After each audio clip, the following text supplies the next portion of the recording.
In our past life, the primordial god chose both my sister and me. One was the smut novel heroine system, the other the independent female lead system. My sister quickly claimed the smut novel role, forcing me into the remaining one. The primordial god informed us these systems would last 10 years. Within a decade, I built myself from nothing into a renowned CEO through sheer hard work, but my sister, devoid of any protagonist's luck, was tortured by the male leads until she became paralyzed from the waist down. When I visited her hospital room out of kindness, she suddenly plunged a syringe deep into my neck. With venom twisting her face, she snarled, "Why do you get all the glory while I end up like this?" When I opened my eyes again, I was back at age 16 on the day of system selection. I watched my sister choose the independent female lead system. Thank goodness I wouldn't be left helpless like in my previous life.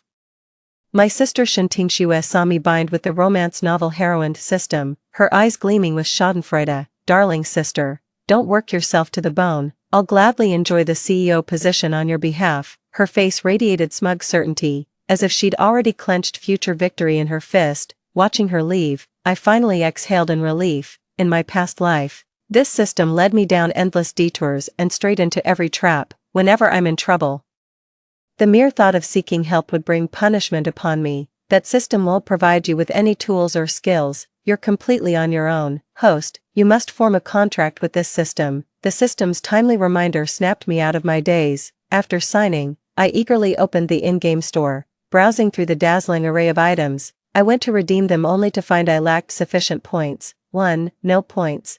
Then I'll just earn some. Opening the quest panel, I saw 2 different male leads, both with 0 initial affection points. First place, Gu Jinyan. Status, student council president, top-ranked academic prodigy. Family background, sole heir of the prestigious Gu dynasty. Personality, aloof and ascetic, rarely smiles, maintains detached indifference toward others. Second place, Lu Lin. Status, sports scholarship student. Family background, heir to the Lu family, equally prestigious as the Gu family. Personality, hot-tempered tsundere, flamboyant in actions, fiercely protective of his inner circle. Reading their profiles made me raise an eyebrow involuntarily. In her past life, FL.She used her body to manipulate them. After the system vanished, the male leads broke free like puppets with cut strings, subjecting her to brutal retaliation. Guess I'll need a different approach this time. My mind automatically started strategizing how to approach these 2 male leads, though my family is comfortably middle class.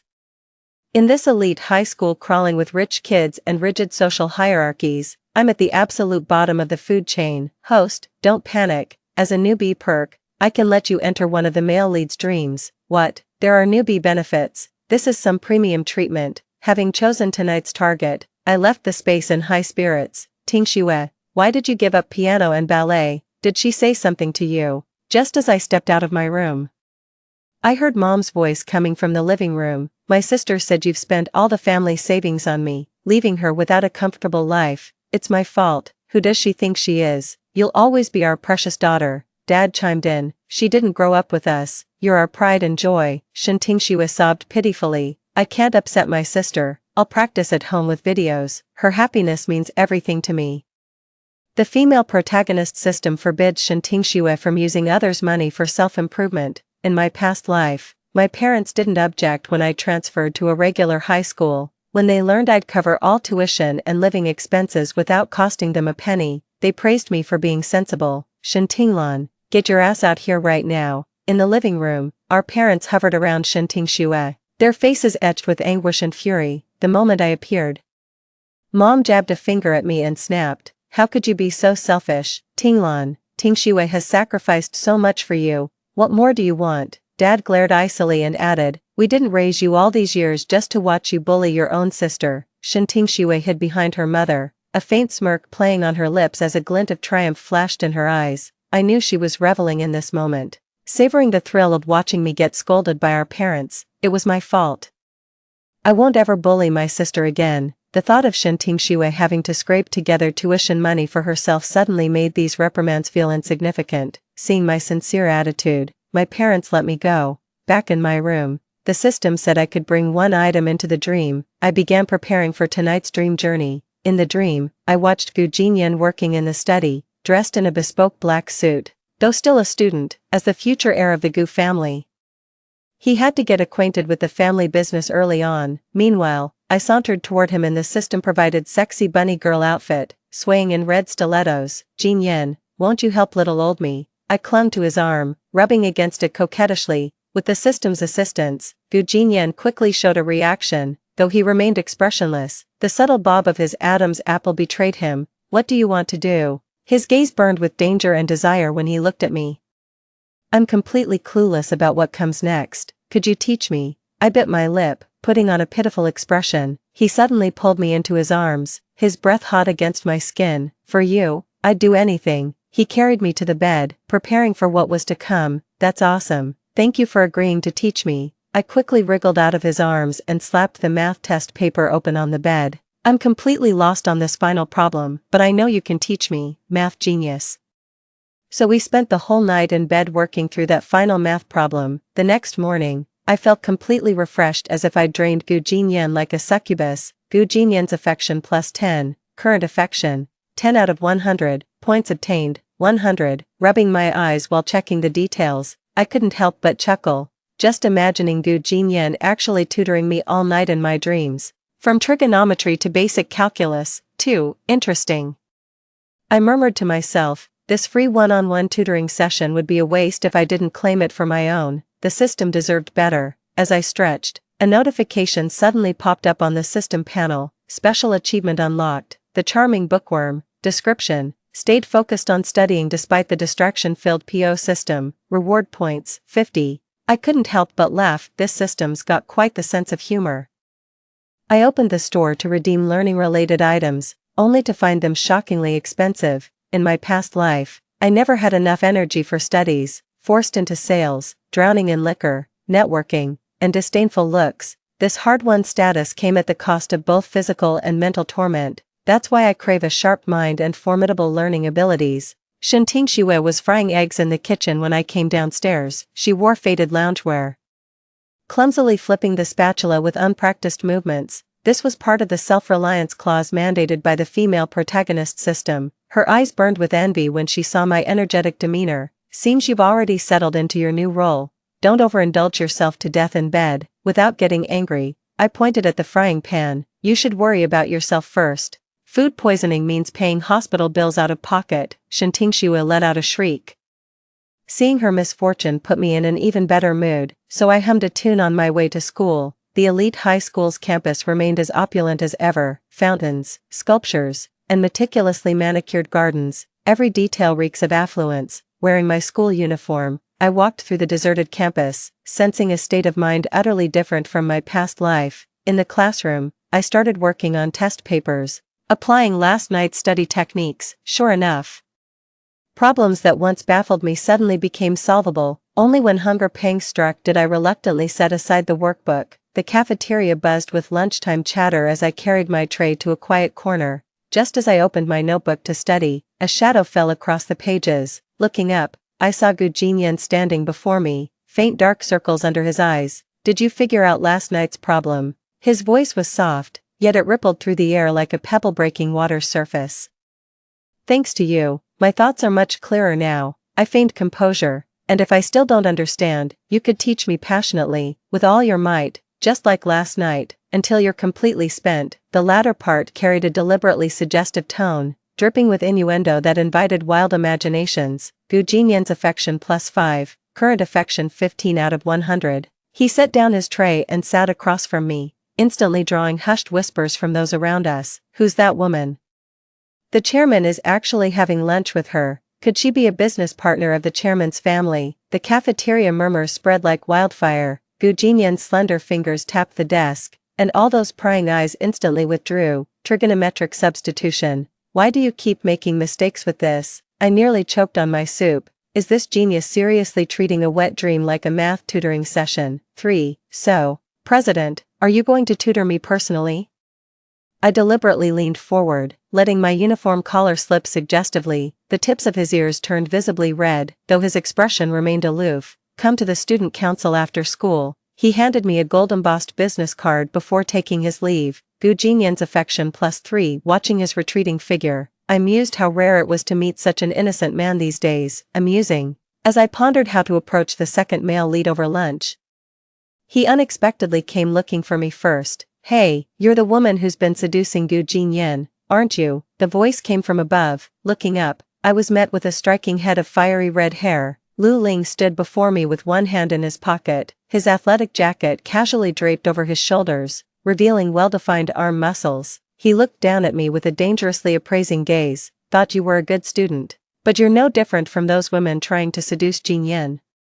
He gave me a disgusted look before leaving with his crew. Lu Lin's affection -10, current affection, -10 out of 100. My mind was racing with questions. Does he have feelings for Gu Jinyan? Is he seeing me as a love rival? Are you sure this isn't BL content? These penalty points make zero sense. I silently questioned the system in my mind. Honey, I'm a 100% straight system. Me and that queer system next door are sworn enemies. Damn, now I'm low-key shipping you too. The school bell had barely rung when Dad's text came through. Shen Tinglan, your sister's crying about refusing her allowance, claiming you threatened her. Don't expect another cent from me starting now. Shen Tingshi was miserable and wants to drag me down with her. Not a chance. Before heading to the student council, I slapped myself hard twice. Tears instantly welled up. In this disheveled state, I went to meet Gu Jinyan. The student council door was ajar. When I pushed it open, Gu Jinyan was bent over grading papers, the delicate shadows of his eyelashes cast by the light behind his gold-rimmed glasses. Without looking up at the sound, he said, "Bring out last week's monthly exam papers." Okay, I answered obediently, my voice trembling slightly with unshed tears. I shrank into the seat farthest from him. Only when Gu Jinyan noticed my silence did he finally look up at me. What's wrong? With red-rimmed eyes, I cautiously lifted my gaze to Gu Jinyan. My fingers unconsciously twisting the hem of my school uniform. It's nothing, just my sister taking her anger out on me. I phrased it ambiguously. Even if Shen Tingshui accused me of slander, I'd have grounds to defend myself. Gu Jinyan's gaze lingered on my swollen cheek for a moment, his pupils contracting slightly behind gold-rimmed glasses. Did she hit you? No, don't blame her. It was my carelessness. I bit my lower lip and shook my head. But tears kept falling uncontrollably onto the desk. Gu Jinyan's affection +5, current affection 20/100. Compared to my sister's blatant seduction in the previous life, this method of evoking protective instinct suits Gu Jinyan's personality much better. Come here. He spoke suddenly, his voice deeper than usual. I timidly shuffled to the seat beside him. He took out the first aid kit from the drawer and gently applied ointment to my cheek. The icy touch made me shiver involuntarily. Does it hurt? No, I forced a smile, just thinking about some difficult homework problems. Gu Jinyan's fingers paused briefly before continuing to apply the medicine. His fingertips carried a cool touch, moving with such gentleness as if handling something precious and fragile. By the way, what's your name? He put away the ointment before finally asking for my name. Shen Tinglan, Class 3 Grade 11. Come to the student council after school every day. I'll tutor you. My eyes blinked rapidly, tears welling up. But that's too much trouble. I don't want to burden you with my problems. It's no trouble at all. Gu Jinyan's affection +5, current affection, 25 out of 100. I lowered my head, a faint smile curling at the corners of my mouth. My strategic retreat seemed to be thoroughly enjoyed by this aloof academic genius.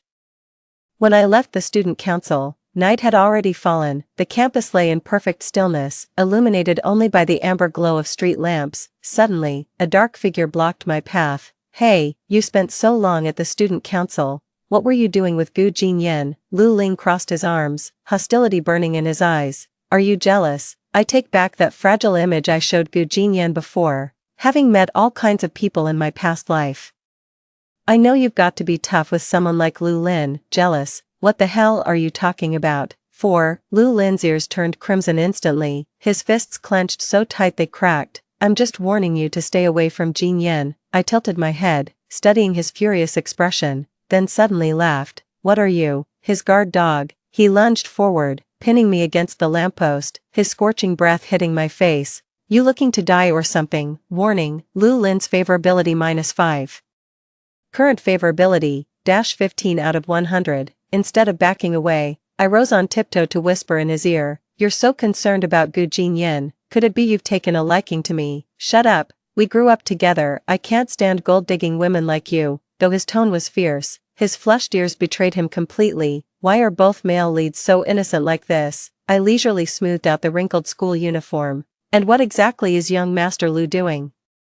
Ambushing a female classmate at night. Wouldn't this damage the Lu family's reputation if word got out? Lu Lin's expression froze instantly. I tried to slip past him, but he grabbed my wrist. Wait. He ran his fingers through his hair irritably. Did someone hit you? None of your business. I tried to pull my hand away, but he only gripped it tighter. Fuck. He suddenly cursed and shoved a tube of ointment from his pocket into my hand. Swiss import, won't leave scars.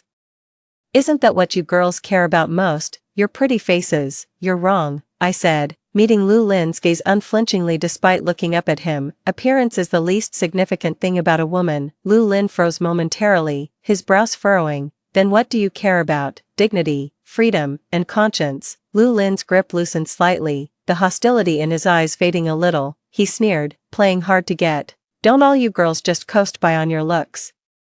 So you're saying your mother only became the Lu family head because of her face? In my past life, President Lu was the role model who guided my path. Warning, Lu Lin's favorability -20, current favorability, -35 out of 100, special event triggered. Lu Lin's forbidden topic. Lu Lin's eyes darkened instantly as he gripped my chin with bruising force. / Who the hell are you to mention my mother? / Gritting through the pain, I managed to speak.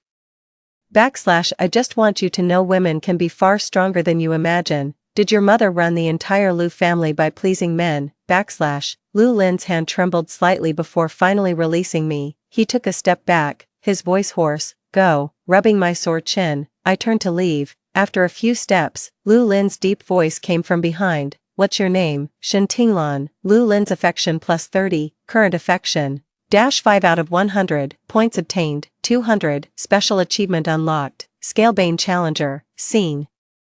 Making a clean escape after provoking the male lead's bottom line, reward points, 100, watching Lu Lin's soaring favorability toward me. I adopted a completely different approach from Shen Tingxue in my past life to conquer the male lead. Physical infatuation eventually brings clarity, while personal charisma endures forever. The moment I stepped in and saw Shen Tingxue sobbing with our parents' stormy expressions, I knew this night would be anything but peaceful. As I entered, Father sprang up and jabbed a finger at me, roaring, Shen Tinglan, what in God's name have you done to Tingxue? Didn't she tell you herself? How dare you talk back? Mother clutched Tingxue protectively, her voice trembling. Xue says you threatened her and stole her allowance. What kind of monster are you? A faint smirk played at Shen Tingxue's lips, her eyes flashing with triumph. I knew she was putting on an act again. My father stormed up to me, raising his hand to strike me across the face. With the system's assistance, I nimbly dodged his swinging palm. You didn't even ask,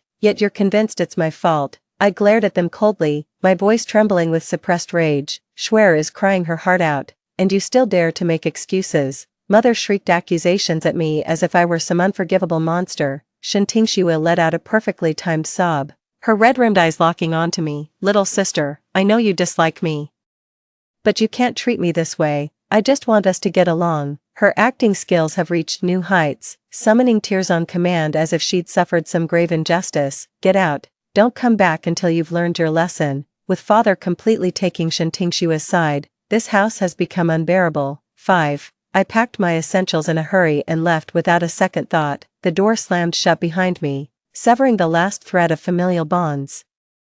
Just as I was about to book a hotel room, my phone buzzed with a message from Gu Jinyan. Left my tutoring notes at the student union. Don't forget to pick them up tomorrow. I stared at the screen when an idea suddenly struck me. I can't come to school tomorrow. Are you sick? Got kicked out by my family, nowhere to go. Send me your current address. In less than half an hour, a black Maybach pulled up nearby. Gu Jinyan rolled down the window and motioned for me to get in. Inside the car, I clutched my bag with exhaustion written all over my face. What on earth happened? I briefly explained the family conflict. After a moment of silence, he said, you can stay at my place for now. Though I'd gotten what I wanted, I still feigned hesitation. This doesn't feel right. We haven't gotten your parents' permission. He ruffled my hair. They're overseas. It's just me at home. So I moved into Gu Jinyan's place without any pretense.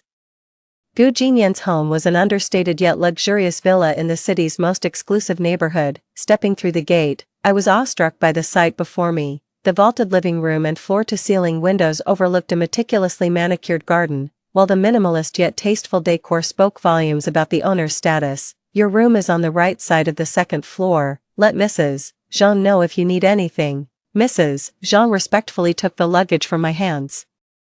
I thanked Aunt Jean, then feigned awkwardness as I glanced at Gu Jinyan. I'll find a new place soon, I won't overstay my welcome. Gu Jinyan adjusted his gold-rimmed glasses. No need to rush. Gu Jinyan's favorability +5, current level, 30 out of 100. I breathed a silent sigh of relief. In my past life, I've survived in basements, shared apartments, even park benches. Getting to stay in a place like this now feels like winning the lottery.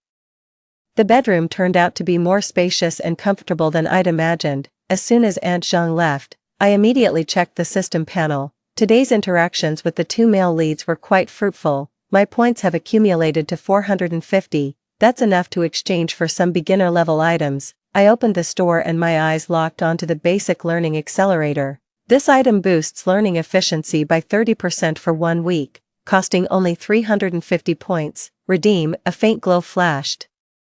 And suddenly my mind felt remarkably clearer. As I flipped through the notes Gu Jinyan lent me, those complex formulas became surprisingly easy to grasp. The next morning, I was startled awake by Aunt Zhang's knocking. After a quick wash, I hurried downstairs to find an exquisite breakfast already laid out. Gu Jinyan was reading the financial newspaper and gave me a slight nod as I descended. Wasn't sure what you'd prefer, so I had the chef prepare both Chinese and Western options.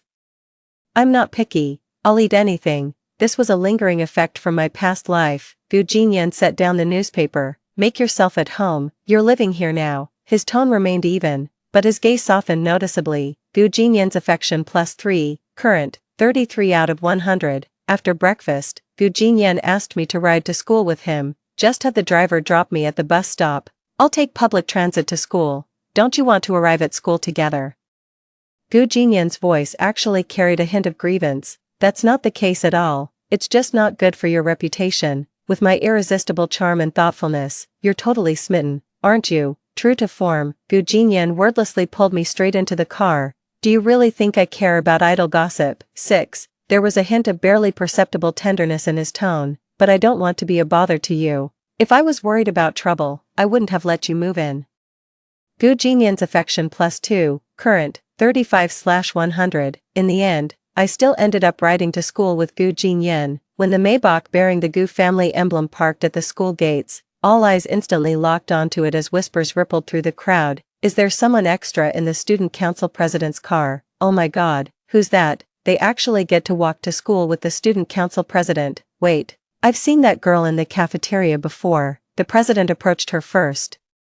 I pretended to be scared while tugging at Gu Jinyan's sleeve, secretly flaunting our ambiguous relationship. The whole way, Gu Jinyan deliberately slowed his pace, seemingly to match my walking speed. His actions drew more stares, but I couldn't care less. On the contrary, I quite enjoyed this special treatment. The moment I entered the classroom, a group of girls swarmed around me. Hey, what's your deal with Gu Jinyan? A tall girl with curly hair took the lead, her eyes burning with hostility.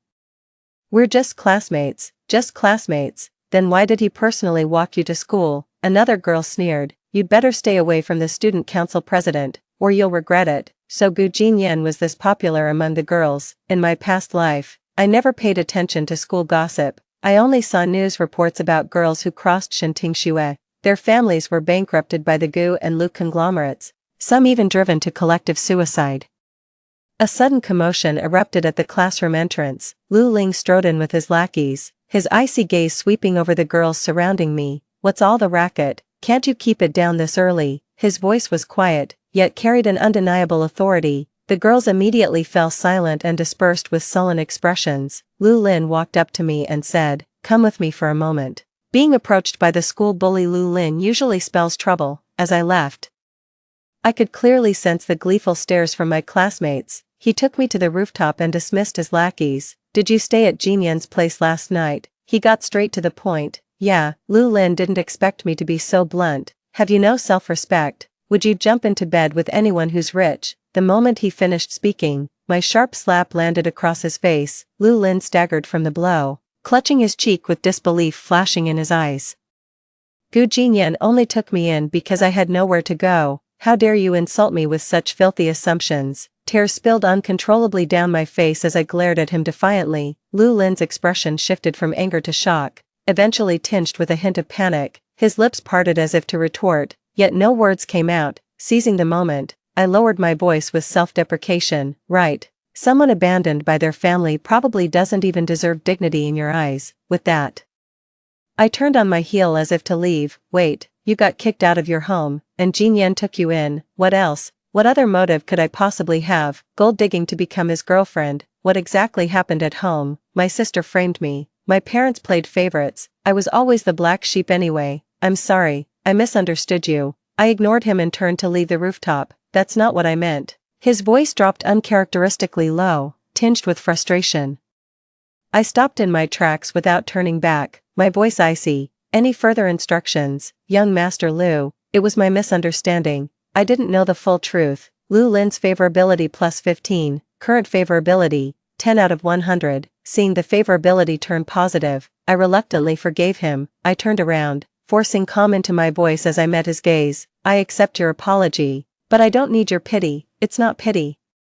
Lu Lin ran a frustrated hand through his hair before pulling keys from his pocket and tossing them to me. It's one of my properties near campus, sitting empty anyway. Might as well have you stay there. Thanks, young Master Lu. Call me Lu Lin. Keep calling me young master and I might just take that key back. Lu Lin's affection plus 5, current affection, 15/100. Is this what they called tsundere? I asked the system. Textbook definition of a tsundere. In the end, I moved into Lu Lin's apartment. It wasn't that Gu Jinyan's place was bad, but the system reminded me to maintain balance when pursuing both male leads simultaneously. Lu Lin's penthouse in the upscale neighborhood boasts minimalist decor with understated luxury in every detail. Floor-to-ceiling windows framed the glittering city skyline at night. 7. Gazing through the window, I couldn't help but murmur, being rich must be nice. If you like it, it's yours. Lu Lin said it half jokingly, half seriously. But I turned him down. Gifts should only be given willingly from the heart. In the days that followed, I attended Gu Jinyan's tutoring sessions by day and reviewed at Lu Lin's apartment by night. The progress with both male leads was steady, while Shentingxue wasn't faring so well, ever since binding with the independent female lead system.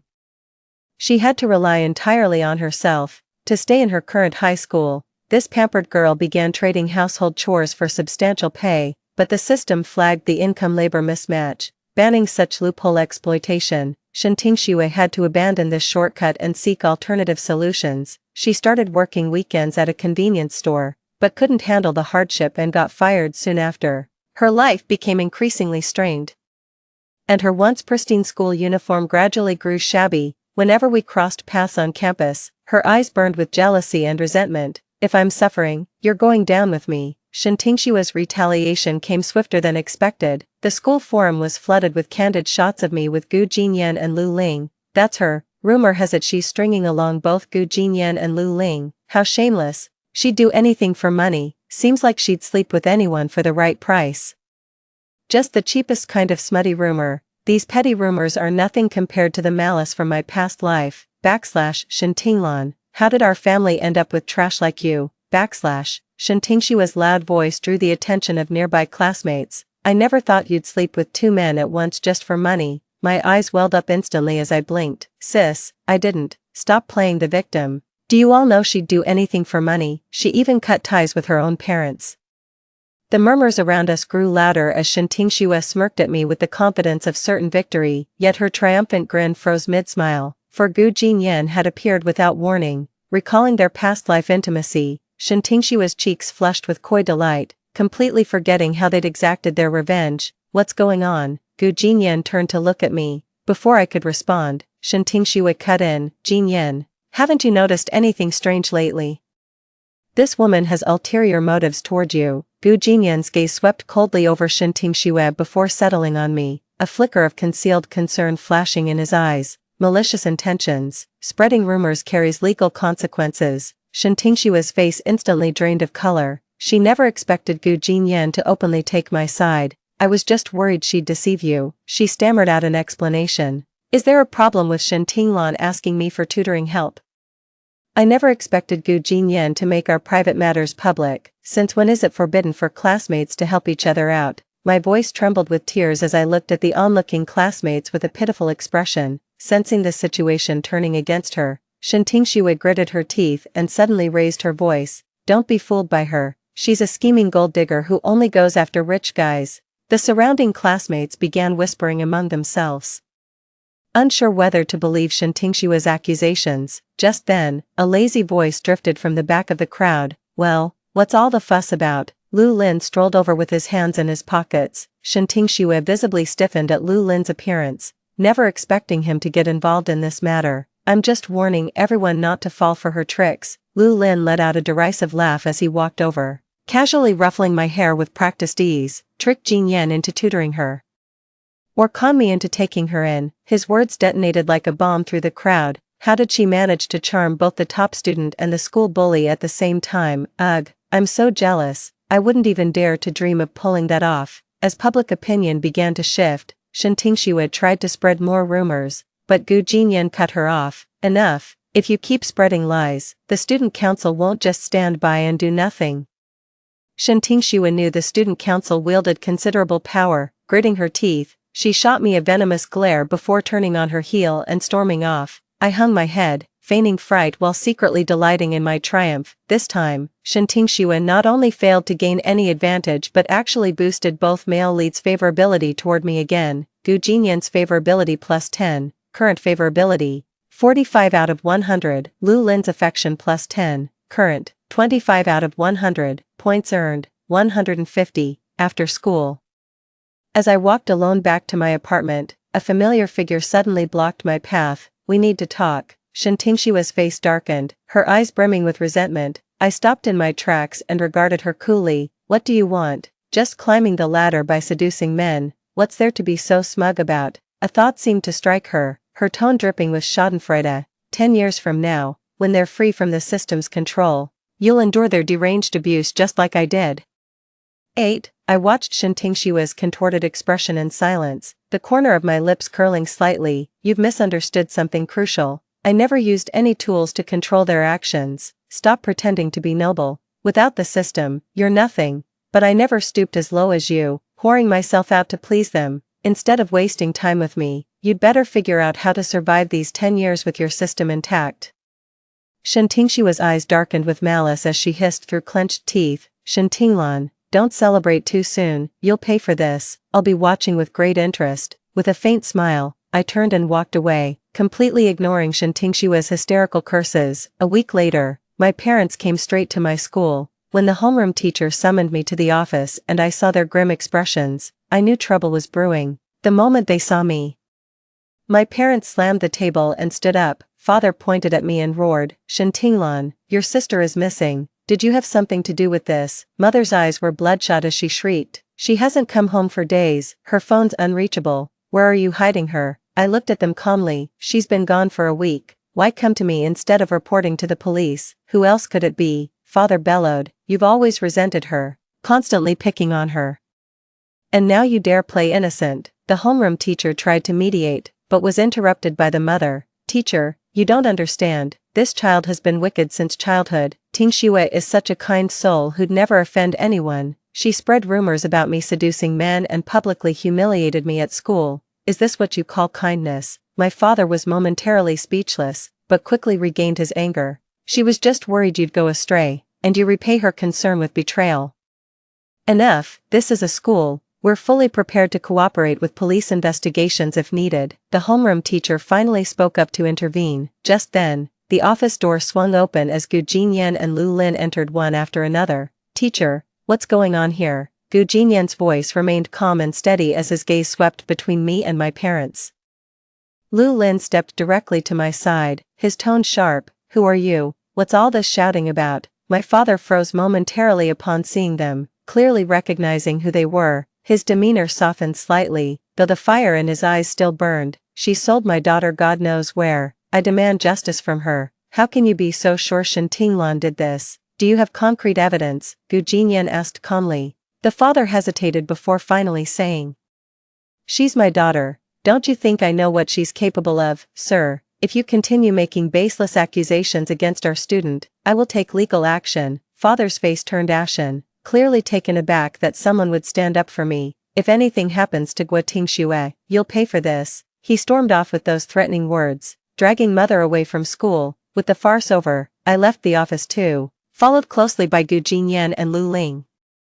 Only after leaving the teaching building did Lu Lin finally blurt out, "Your parents are absolutely unreasonable." "I'm used to it," I replied flatly, though a pang of bitterness welled up inside. In every lifetime, they've always taken Shintingshua's side, never showing me an ounce of warmth. I used my points to track down Shintingshua's whereabouts. She's working at the high-end Nightfall Club. That club masquerades as an upscale venue, but hides shady dealings, catering exclusively to the elite with special services. Through the system, I saw Shintingshua dressed provocatively while drinking with some rich playboy, drunk with desire. They clung to each other like ravenous beasts moving in primal rhythm. As expected, she sold her body for money without hesitation, but I still underestimated her. Not only did she earn money this way, she also used a client's influence to drug and kidnap me. Yes, I was kidnapped by her men and taken to an abandoned warehouse. Several masked men stood nearby, casually flipping sharp daggers in their hands. Awake, one of them approached and lifted my chin with the tip of his blade. "You are quite the looker.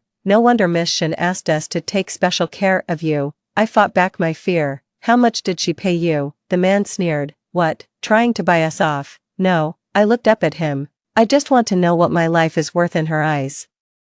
The man froze momentarily, clearly taken aback by my composure. "Miss Shin promised an extra 500,000 if I disfigure your face and take some compromising photos." Shintingshua's methods turned out to be even more despicable than I'd imagined. "What if I give you 1,000,000? Would you let me go?" The man looked me up and down. "You look like you can't even scrape together 10 grand. And you think you can bribe me? Boss, she's messing with you." Realizing he'd been played, the man snarled, "You little bitch, still a virgin, huh? I'll break you in proper and show you what a real man feels like." As he lunged to tear my clothes off, I drove my knee straight into his groin. 9. The man doubled over in pain, his face turning deathly pale as the dagger clattered to the ground. Seeing this, his accomplices immediately rushed forward. "You're dead, bitch." One of them landed a heavy blow across my face. "Cripple her. Miss Shin just wants her alive.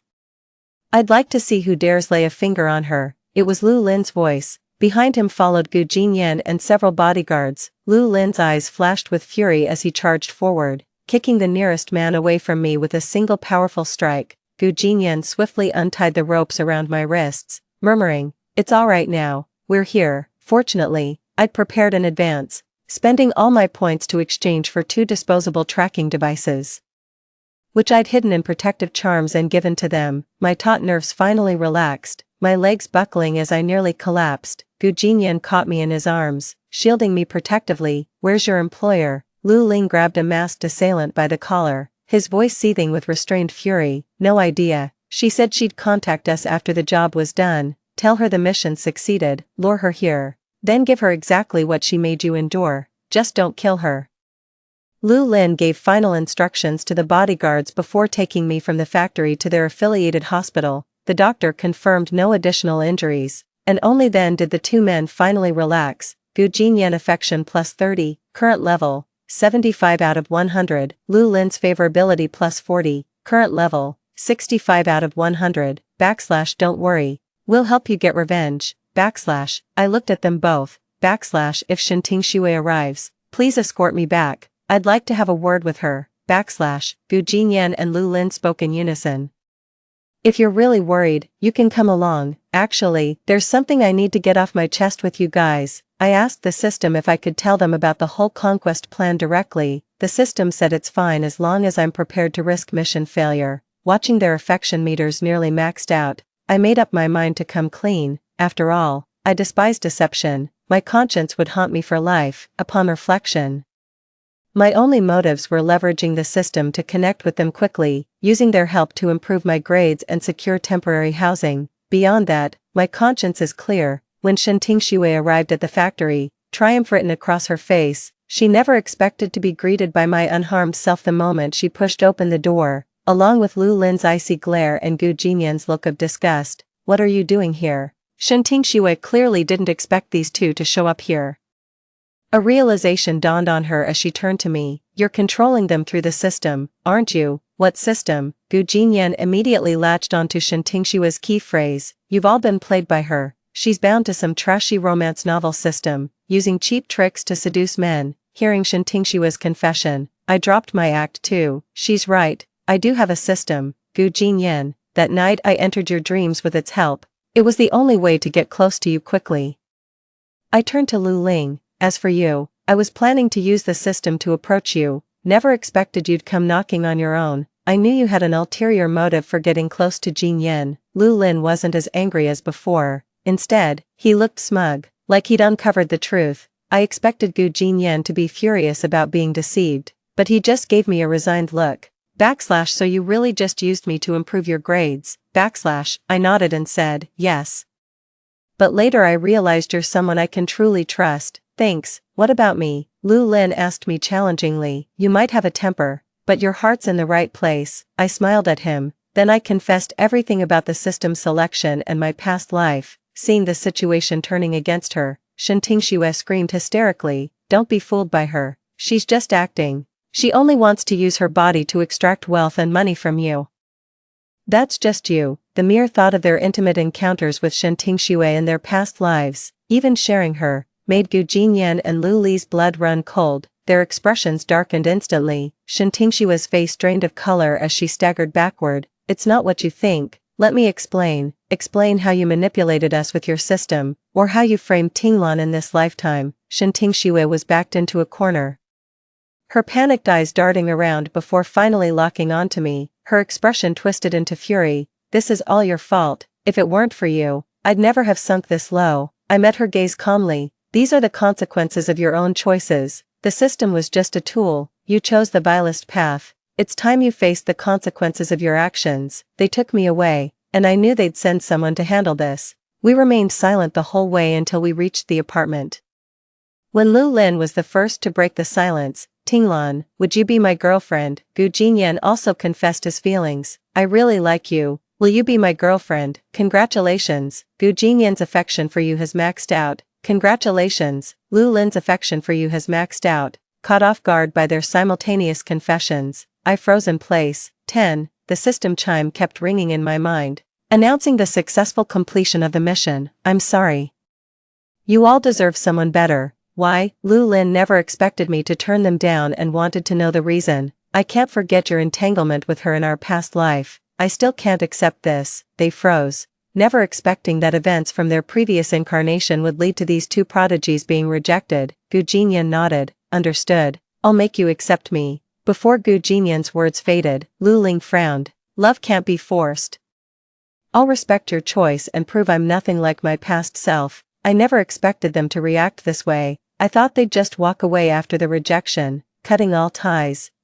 Words failed me. Last life was the system's control. But this time, my choice comes from the heart. After that heart-to-heart talk, they began looking after my studies and daily life with meticulous care. Rumors about us spread across campus, and they openly admitted to pursuing me. Over the next decade, I got into my dream university and built my own business empire leveraging their connections and resources. Meanwhile, Shen Tingxue, driven to insanity by the torment, was left to rot in a mental asylum. As for my biased parents, they repeatedly tried to beg for my forgiveness, but I kept shutting them out. I even warned them they'd face the consequences if they kept harassing me. After that, they never bothered me again. As the 10-year deadline approached, a system alert chimed in my mind. Host mission complete, system unbinding imminent. I stood by the floor-to-ceiling office window, gazing down at the city lights. Over the past decade, I built my business empire with Gu Jinyan and Lu Ling steadfastly supporting me, yet never crossing boundaries. What's on your mind? Gu Jinyan's voice came from behind as he held a cup of steaming tea, his gaze gentle yet restrained. The system is about to unbind. I took the teacup, our fingertips brushing briefly before pulling apart. Lu Ling pushed the door open with a document in hand. Tinglan, the European partners have agreed. His radiant smile faltered when he saw Gu Jinyan, pursing his lips in mock annoyance. How did you beat me to it again? A decade later, they remained unchanged, one quietly composed, the other vibrantly bold. System unbinding countdown, 10 minutes. Thank you both for these 10 years. Gu Jinyan frowned slightly. Why bring this up all of a sudden? Lu Ling reached out to feel my forehead. No fever. I swatted his hand away, my eyes growing moist. Without the system's influence, would you still remember me? Both men froze simultaneously. Lu Lin was the first to react, grabbing my wrist tightly. Do you think our decade of feelings was just the system's charity? Shintinglan, do you even have a heart? Gu Jinyan followed up, actually, the system stopped working the day you rejected us. System unbinding countdown. 5 minutes, I stared at them in stunned silence. Indeed. Over these 10 years, they had countless chances to walk away, yet they chose to stand by me through it all. I'm just scared. You're not her. Lu Lin suddenly dropped to one knee and pulled a ring from his pocket. Shintinglan, I told you 10 years ago that I'd prove myself. Now, will you make it official with me? Gu Jinyan quietly retrieved a velvet box from his suit pocket. I've carried this for 7 years, never dared to show it. System unbinding countdown, 60 seconds. As I stared at the 2 gleaming rings, my fragile armor finally shattered. Can I have both? System unbound. As the final alert tone faded into the air, I felt something being pulled from within me, only to be replaced by a far warmer presence. Lu Lin laughed heartily as he swept me up in a spinning embrace. We should have done this ages ago. Gu Jinyan slipped the ring onto my finger, then pressed a gentle kiss to my forehead as he whispered, let's grow old together. Story 2. I chased He.She for 10 years. It was not until the year I turned 30 that my family went bankrupt. Under a series of blows, I finally collapsed and drove my car into the lake. He.She rushed to save me at all costs. In the end, he ran out of strength and died with me. When I opened my eyes again, I found myself back 10 years ago and decided not to be that bad woman who bullied others by relying on her power and forcefully changed his life trajectory. I will support you. When you earn money, you can pay me back 10 times the amount. I'm only interested in money, nothing else. Later, as expected, he became a young talent worth hundreds of millions of yuan earlier than in his previous life. However, he hugged me in his arms full of hostility, only interested in money. Right, be my wife, and I'll give you half of my fortune. When the cold lake water submerged my body, I wasn't afraid at first. My life had been so terrible that death became a kind of salvation. But I didn't expect He.She to come looking for me. He smashed the car window with his titanium alloy mobile phone again and again. It's no use, go back quickly, I shouted at him hoarsely. I had pestered him for most of his life, adding countless hardships to his originally smooth and uneventful life, but at the last moment of my life, I wanted to let him go. He.She was very stubborn. Once he made up his mind, not even 9 oxen could pull him back, just like before.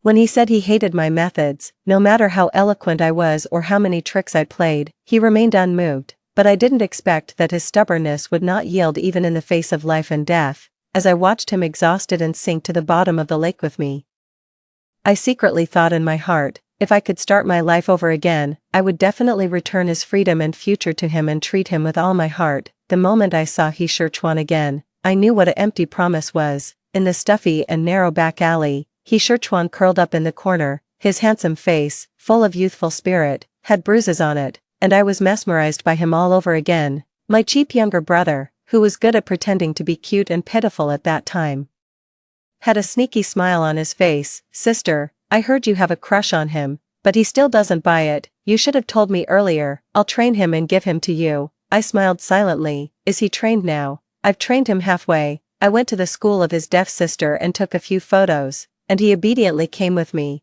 There has to be some wildness left to make it interesting. If he's too obedient, it's no fun. While Gu Lianqing was talking, I kept staring at He.She.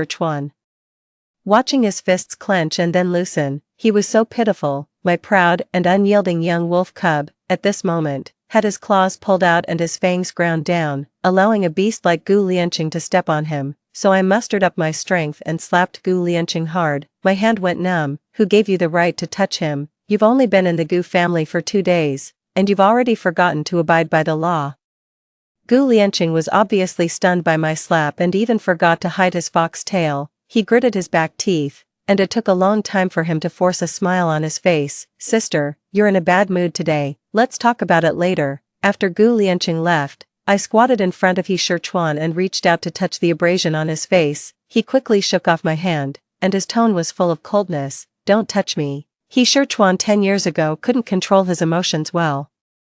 His happiness and anger were all written on his face, unlike later, when he was like a frozen lake. No matter how hysterical I was in front of him, he would only frown slightly and then say indifferently, stop acting crazy. Thinking of those unpleasant things in the past, I wasn't in a good mood. Let's go. Invite me to your place, otherwise, I'll call Gu Lianqing back. The rented room was damp and stuffy. He-Chuan was wearing a thin white t-shirt and fixing the air conditioner.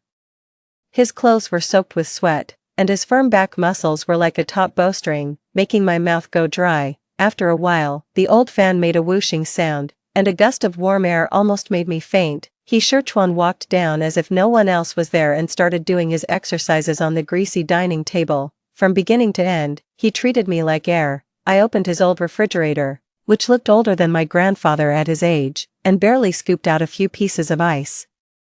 I wrapped them in a greased paper bag to make a simple ice pack. Then I eagerly ran over to curry favor. It will heal faster if you apply it. He stopped writing and suddenly looked me up and down. Then he said seriously, I'm sure, I don't like your type. Ouch, what a harsh thing to say, but I'm a mature woman with a psychological age of 30 now. I'm not so easily provoked. Tomorrow is Friday. Are you going to pick up your sister at school with a bruised face?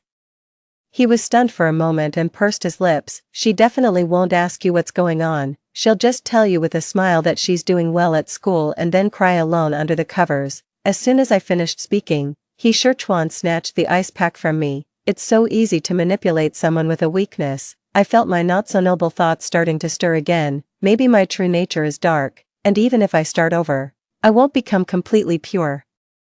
So I stared straight at his two fair and delicate collarbones and threw out the bait again. Your sister's deafness can be cured. Pick her up tomorrow, and I'll take her to the hospital for a checkup. He-Chuan's sister, He-Wei, has congenital nerve deafness. Only by having surgery to implant a cochlear implant can she regain her hearing. The surgical fee isn't extremely expensive, but for He-Chuan now, it's still far beyond his means. As he listened to me, his expression didn't change because of it. Why are you helping me? I have a crush on you. You're so good looking. He-Chuan sneered, and his eyes were as cold as frost, shining with a cold light. So what's the price? You pay the money, and I sleep with you. If this had been said in my previous life, I would have definitely nodded immediately. After all, half of the reason why I pestered him for so long was that I was lusting after his body, but now I'm quite calm.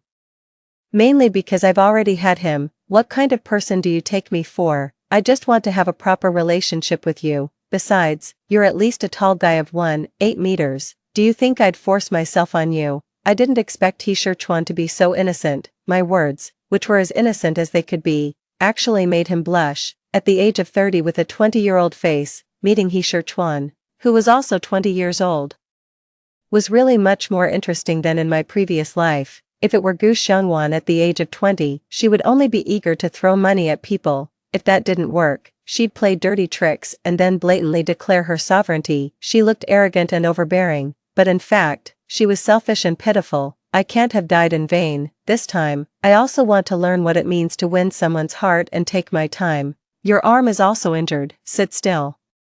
I'll make you something to eat. I said this seriously and then ran to the kitchen, ready to show off my skills. For someone like me who has lived a pampered life, doing manual labor can best show my sincerity. So I opened Douyin, found a 1-minute egg pancake tutorial, and started making food. Half an hour later, the pot was broken, and there was a massive charred and unidentifiable object inside. It was burnt on the outside and raw on the inside, with carcinogenic substances on the outside and salmonella inside. After thinking about it, I still served it on a plate and brought it to He-Chuan. This is the first time I've cooked, although I tried my best. It's inedible. Don't deduct points from me because of this. I said I have a crush on you, and I mean it. I'll perform well and strive to be your girlfriend as soon as possible. After saying these words, I took off my apron and made an appointment for an expert consultation in the otorhinolaryngology department in front of him. I'll go back to the company for a meeting tomorrow afternoon. After the meeting, I'll go directly to wait for you at the school gate of FL.She.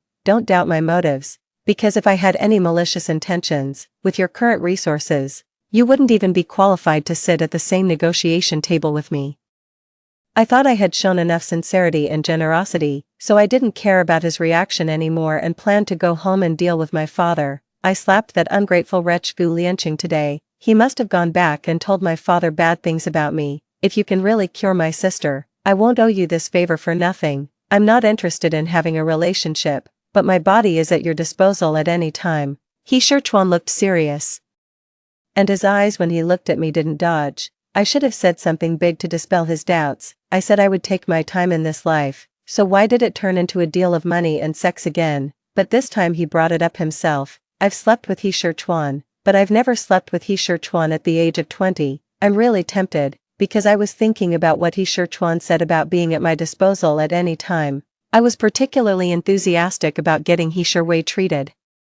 I drove to the door early the next day and waited, but He-She was even earlier, standing side by side with him outside the school wall. I had the feeling of going to pick up a child from kindergarten together. The little deer in my chest was going crazy. Don't worry, Sherway's condition will have a very good result after the surgery. She will be able to regain her hearing soon. In fact, in my previous life, I paid for her surgery after she regained her hearing.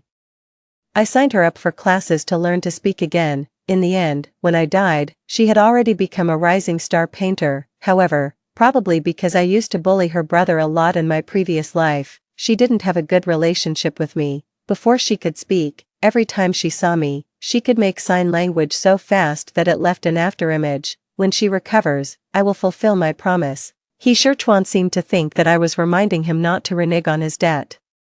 And he reiterated it expressionlessly. My old face turned red, and I said angrily, I'm not after that. He-She frowned. You don't want to sleep with me? Of course I do. A woman at the age of 30 is very passionate, especially wanting to try a young and strong guy like him. But I want other things too. I want to try if in this life, if I open my mouth, spend money, don't do bad things, and chase him honestly, can I really win him over? As I was thinking this, He-She rushed over like a gust of wind, and her hair swept past my ear, feeling like a big slap in the face. He-She's face was like the melting of ice and snow. In 2 lifetimes, I rarely saw him look so sunny and happy. Family love is really great. I also smiled like a flower and took the initiative to greet her. However, I don't know sign language, so I could only poke He-She in motion for him to introduce me. The brother and sister communicated in sign language, and I could only stand by and smile. Then we got in the car and went to the hospital together,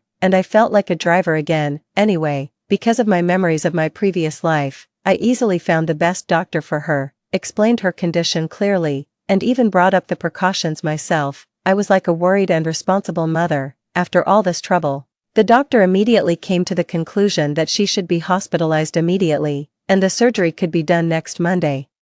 For such a simple matter, I tortured He-She for a whole 3 years in my previous life, and I felt guilty myself. I typed on my phone, "Don't worry, this doctor is very authoritative, you'll be better soon." She also replied to me on her phone, "Why are you helping me?" I was stunned for a moment, and her expression immediately became vigilant, and her fingers fluttered. "Did my brother promise you something?" This.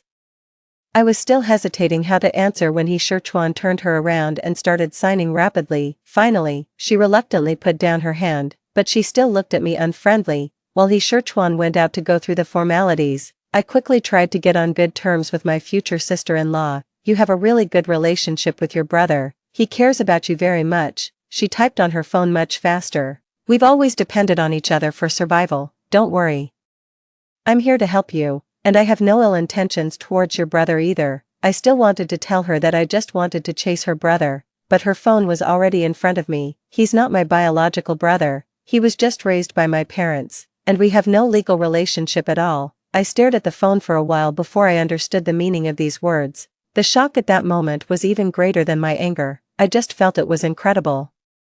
Why was the truth that was so casually revealed at the beginning of this life something I couldn't figure out even when I died in my previous life? I always thought that all his alienation, indifference, and harshness were due to his resistance to my unilateral suppression. I never thought that maybe he just simply didn't love me. My heart, which was full of enthusiasm, turned cold. Many things that I couldn't figure out before became clear. I was deceived by a name, with my stupid brain. What's the point of being reborn? Just thinking about how I had seriously confessed to him before, I wanted to find a hole to crawl into, just listen to the doctor and get treated well. I simply said hello and then left. There was nothing to be angry about. Since I was reborn, I should have stayed away from them. Fortunately, it wasn't too late to wake up. I'm a sophomore now, when I don't have classes. I also intern at my family's company, leaving He-She aside. I actually have a lot of things to do. In my previous life, I fought tooth and nail with Gu Lianqing. In the end, I gained control of the company with a narrow margin, but I didn't expect that what I got was a time bomb left for me by Gu Zhenhai. When the crisis broke out, Gu Lianqing went overseas with a huge clean deposit and lived a carefree life, while I was left with an empty shell company, burdened with debts and suffering from illnesses. In the end, I died in despair.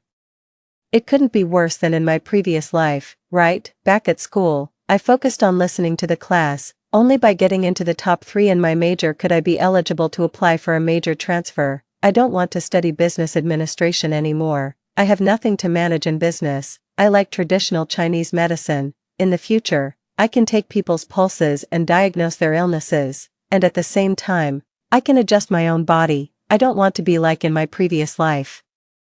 Becoming a medicine bottle at a young age, a month later, I saw He-Shirchuan again in the school library. This time, there was a warmth in his eyes that hadn't been there before. My sister's surgery was very successful. The cochlear implant has been activated, and she's adapting well. Hearing him say my sister, I felt like laughing a little.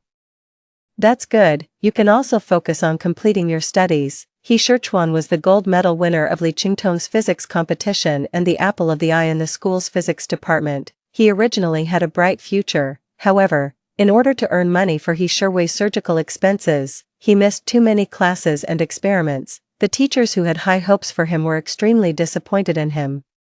I continued to flip through the identification of traditional Chinese medicine in my hand, indifferent to his affairs. He-Shirchuan also sensed the change in my attitude and frowned slightly. I said that if you could cure my sister, I wouldn't owe you this favor for nothing. He came to me to fulfill the promise. He was willing to compromise himself for the person he loved. It's hard to comment on this, no need. After not seeing you for a month, the novelty I had for you has worn off. Let's write off all the past things. Write off all the past things. He-Shirchuan stared at me with disbelief written all over his eyes. Oh ho, I'm letting him off the hook, so why is he still offended? Are you reluctant to part with me? I deliberately tilted my head and teased him. You were the one who said that you don't like my type. It's impossible to have a relationship, and only your body can be at my disposal at any time. Do you think I'm so cheap? I don't care about my dignity just to sleep with you once, right? As I spoke, my nasal voice became heavier, mainly, when I thought of those stupid things I did to chase him in my previous life. I silently felt that it wasn't worth it for myself. Why didn't he just say he had someone he liked? Was he afraid that I would hurt her? He just watched me make futile efforts and suffer inexplicably. I wrongly played the role of a villain for him, but he didn't even bother to tell me the truth. I had thought that since he sank to the bottom of the lake with me to save me at the last moment, he must have liked me to some extent. It turns out that he's just a kind person. He-Shirchuan was a bit confused by my sudden outburst of anger, and I didn't plan to explain anything to him. No matter how many grudges and entanglements there were in the previous life, in the end, they were all paid off with one life. Leaving aside feelings, he is indeed a very good person. I didn't mean that. You helped me, and I want to thank you. Then just study hard, don't think about anything else. I was so annoyed by him that I couldn't focus on reading the book anymore. I packed it up and prepared to go back to the dormitory. He-Shirchuan reached out to stop me, looking hesitant to speak. Just say what you want to say, I said impatiently. Shirwei still needs money for the follow-up maintenance of her cochlear implant, and she wants to study fine arts. I want to send her to an art studio for professional study. Could you please sponsor us some more money? I will pay you back in the future. So it was still about money after all this. In my previous life, I went bankrupt in the end and was burdened with debts. I knew the embarrassing situation of how a single penny could stump a hero, so I didn't look down on him because of this. What's more, with his academic ability and later investment talent, he would achieve great things in the future. To be honest, I don't have much talent in making money. In my previous life, I racked my brains but couldn't come up with a way to solve the financial crisis. Instead, I pushed myself into severe depression. I don't want to fight with myself anymore. Accepting that I have areas I'm not good at and making the best of my strengths and avoiding my weaknesses is the way to get along with myself. I will sponsor you another sum of money. But this is a purely business act.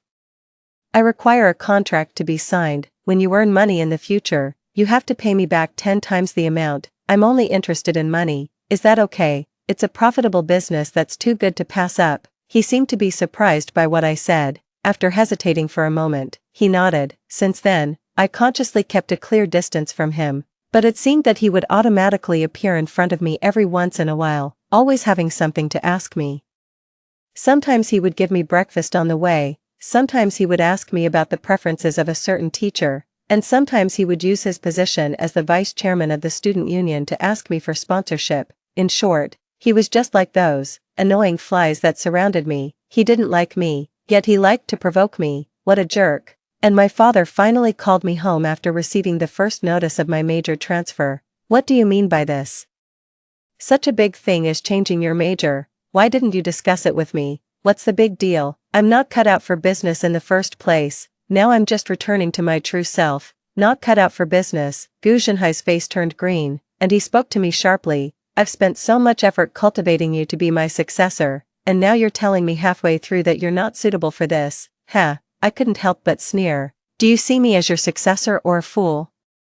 You know best in your heart. I'm too lazy to argue with you anymore. Don't you like your precious illegitimate son? I'm taking the initiative to make way for him. What else are you dissatisfied with? Slap. My father's slap was quite loud. Lianqing told me that you were bewitched by a poor student, and I didn't believe it. Now it seems to be true. I have nothing to do with him. Transferring money to his account is just a normal sponsorship for him. You can check his academic performance at school at any time. What's wrong with my making an early investment? Dad, why, don't love me? Perhaps from the moment this question arose, it never needed to be asked out loud. I went to the hospital to see He-Shi-Chuan. Both of his legs were in casts, and he was lying pale on the hospital bed resting. He-Shi-Wei was tearfully guarding by his side. Suddenly, she turned her head and saw me standing there, and immediately rushed towards me like a cannonball. There was another flurry of dazzling sign language, like making seals. Didn't you regain your hearing? Have you done any language recovery training? She was stunned for a moment and quickly took out her phone to type. Is it because of me that you took revenge on him like this? I ignored her and walked straight to He-Shi-Chuan's hospital bed, then pushed him awake. He-Shi-Chuan seemed to be extremely tired and opened his eyes reluctantly. When he saw it was me, his eyes immediately lit up. He forced a smile for me with great effort. His voice was still hoarse, but he still spoke to me word by word. You're here. I'm okay. I was too lazy to look at his sickly appearance and turned my head away, facing my back to him. What did the doctor say? Are your legs disabled? No. I will work very hard on my rehabilitation. Be smarter in the future and stay away from people you can't afford to mess with. I took out a thick envelope from my bag and placed it on his bedside table. This is for the medical expenses, and it's also the last sum of money I can sponsor you. I'm going to get married, so take care of yourself. Suddenly, my wrist was firmly grasped by a force. I turned around and saw that the smile on He-Shi-Chuan's face had completely disappeared, replaced by deep paranoia. I'm not afraid, I will find a way. Heh. I laughed, and tears fell along with my laughter. Then I forced his fingers apart one by one. You see, it's you who doesn't have the ability to keep me. People who are incompetent are destined to bear the loss. Give me some time. Believe me just this once. He hurriedly took out a USB drive from the drawer and said to me, this is the surveillance video from that day at home. It's evidence of his illegal behavior. We will always find an opportunity. Why should we admit defeat from the start? The Gu family has been in business for 3 generations and has deep roots. What makes you think that a single video can bring him down? Moreover, if it really does bring him down, I will have nothing left. What makes you think that I will betray my father for you? Have you been good to me? What have you given me? He-Shi-Chuan, this time I'm sorry for you, but when it comes to feelings, it's me who refuses to forgive you. He-Shi-Chuan still refused to give up. He struggled to get out of the hospital bed, but fortunately, He-Shi-Wei stopped him in time. Walking out of the hospital, I felt a sense of relief as if I had nothing left. I even had the leisure to call that person when I got into the car. She was on the other side of the ocean, and it was probably late at night there. I didn't expect the call to be answered, but amazingly, this time she picked up the phone in an instant. Mom. I called out this strange word whose pronunciation even became off-key, and tears streamed down my face. Why did you give birth to me but then abandon me? You left me all alone in this world, so lonely. Without waiting for the other side to speak, I hung up the phone. There won't be any response that I want to hear. It's just that when people are helpless, they always miss their mothers, even if she doesn't care about me. I didn't meet the person my father arranged for me. Given that I had lived one more lifetime than others and knew some things that others didn't know, I found a good family for myself. Su Shuli, the eldest son of the Su group, was my fiancé with whom I had a pleasant cooperation in my previous life, and we hit it off again in this life. He had a first love who he held dear to his heart. Unfortunately, she was a third-tier actress from an ordinary family and couldn't meet the requirements to enter the Su family just right.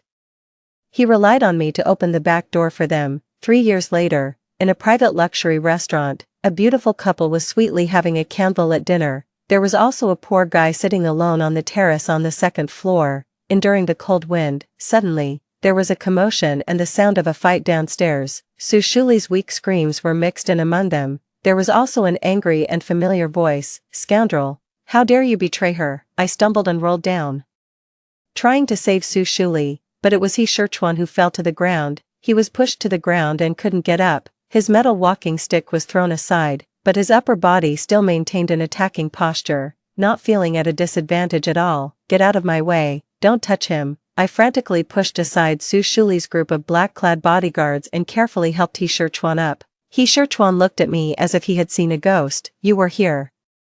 You let them do this right under your nose, otherwise, do you think it's easy to be a wealthy daughter-in-law, as a nominal wife without a backer and not favored? What else can I do except whitewash the piece for my philandering husband?" I said angrily. Su Shuli recovered and put on an act like an award-winning actor. "Gu Xiangwan, clean up your own mess, if you dare to cause even the slightest unseemly incident. Don't blame me for being rude to you." When Heroine heard this, he wanted to rush up again, but I held him back tightly. "Get out of here now." I turned my head and shouted at Su Shuli. He took the opportunity to leave, strutting out with his beloved. He even winked at me and thoughtfully left me the key card to their anniversary suite on the second floor. What the hell is all this about? Who wants to do this? Weren't you very tough when you kicked me away? How did you end up in such a situation?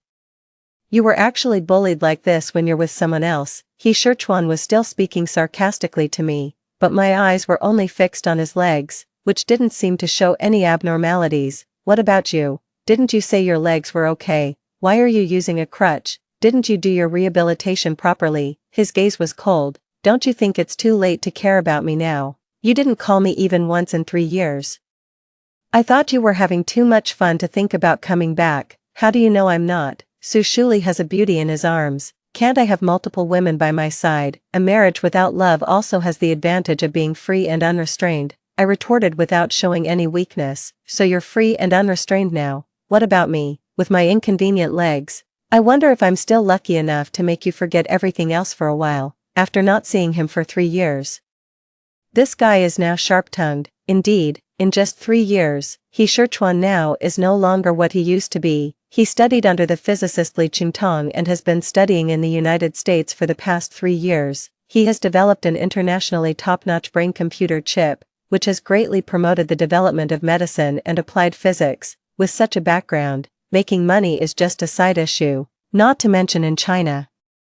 There are plenty of top international companies that have extended an olive branch to him, but he refused them all and insisted on returning to China to start a business from scratch. He received strong support from the local government, and now the enterprises under his name are valued at over 100 million yuan. With an even brighter future ahead, we were still not in the same world, but our positions had been reversed. "Mister," he is joking, "with your current worth, I'm afraid the women who want to stand by your side would fight tooth and nail for the chance. Such a minor flaw can only be regarded as a slight blemish on a piece of white jade. On the contrary, it's a kind of charm." Charm? His voice was alluring. "I don't understand. Teach me." He quickly picked up the room card that Su Shuli left for me, holding a walking stick in one hand and taking my hand in the other. He walked firmly towards the second floor. "Fine.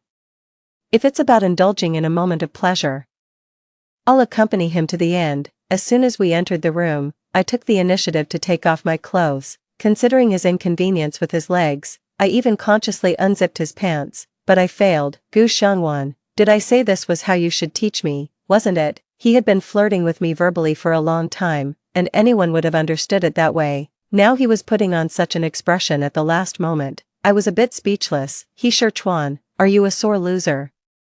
If you can't take it, forget it." I put my clothes back on and turned to leave, but he trapped me in his warm embrace. "Gu Xiangwan, are you an idiot? After being reborn once, you ended up living like this mess." I froze, looking at him in disbelief. "Heroine, you're back too." He nodded, his gaze patient and eager. Then he let out a soft sigh and directly covered my lips with his. We had been apart for too long. And those passionate entanglements were still in the previous life. But he was not at all unfamiliar with my body, and he easily made me feel dazed with desire. My lips hurt from being bitten. Heroine didn't give me a chance to catch my breath at all. In his intense gasps, it seemed that there was overwhelming hatred brewing. Just like before, I suddenly felt very scared of exposing my body, scared of exposing my emotions. In such an intimate moment, people become unprecedented honest. Whether it's love or disgust, it's clear at a glance. So I was always very afraid that those feelings of liking him that I had carefully hidden beneath the iceberg would be completely captured by him and then casually discarded. Not being able to get the one you love is really embarrassing. Close your eyes and focus. Someone pinched my chin, forcing me to accept him more completely. He didn't really have much skill. His actions gradually lost their rhythm, and he was left with just brute force. I didn't know anything. I just knew to follow him closely and be with him. I had forgotten those memories of liking him so much that my heart ached, but my body remembered. When everything calmed down, I was so tired that I just wanted to fall asleep as soon as I laid down. But this crazy heroine couldn't settle down. He hugged me tightly and started talking. Fortunately, in this life, you didn't drive yourself into the lake. I'm content with that. Do you know why I was able to go to the United States? I really didn't know that, so I casually asked. Why? He combed through my hair with his fingers and explained lightly. It was your mother who sent me there. All these years, she didn't contact you, and she didn't dare to, but she still secretly inquired about your life and tried to help you solve your difficulties. So what? Is she a good mother? I retorted sarcastically. Of course not. I just want to tell you that there's no absolute dead end in life. If you had been willing to look for her at the end of the last life, maybe things could have taken a turn for the better. Or, what if you had looked for me? At that time, I already had the ability. Why didn't you come to me in the end? I thought of that unbearable past, and I felt that the warmth in my body faded a bit. I wrapped the quilt around myself more tightly, trying to suppress the soreness in my chest, but I still couldn't hold back the heat in my eyes. Heroine, I hate you, I said through gritted teeth with a trembling voice. He peeled me out of the quilt like unwrapping a rice dumpling and looked straight at my face, which was a mess from crying. Then he said softly, I'm sorry, did I make you very sad and wronged? Why didn't you come to confront me? Giving up your life without a word, was it a punishment for me? I shook my head. No, I was just too tired. I tried my best but couldn't hold on to anything. No one loved me. I didn't know where things went wrong. But I was just too tired. Heroine, why didn't you like me? After such a long time, I finally dared to ask him face to face. He was silent for a moment, as if he was also trying to think about this question. Because I was stupid and didn't realize it, I defined the discomfort I felt when I was with you as not liking you. I was also too weak and didn't know what to use to resist the pressure from your family, so I could only keep running away. I thought at that time that I had to become strong enough to be worthy of standing beside you, not as your pet or your burden, but as someone who could stand side by side with you. I'm sorry, I was immersed in my own emotions and ignored your feelings. I didn't know you were suffering so much. My indifference wasn't towards you, but towards myself. I hated my own powerlessness. He unconsciously held me even tighter. It was the kind of panic after losing and regaining something. And he could only use all his strength to lock me in his arms so that I couldn't go anywhere. So this is what it feels like to be passionately loved by someone. It's like being soaked in warm water, feeling warm and cozy. But I didn't forget to ask about something else. What about Heroine? Why did you lie to me that she was your sister? He didn't understand at first. After a while, he said uncertainly, she is my sister. Liar, I punched him angrily.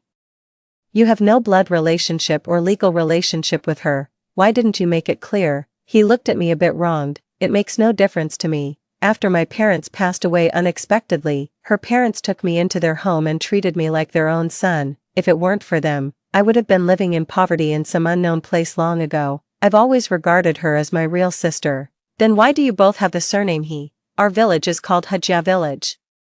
I was silent. It turned out that the so-called love rival was just something I imagined, and I thought I had discovered something important. Did you misunderstand something? What did Heroine say to you? No, I just accidentally found out that you two aren't biological siblings and thought you were deliberately lying to me. Then from now on, let's be honest and clear about everything, okay? Don't keep things to yourself and keep guessing. He was coaxing me patiently, and I almost fell for it.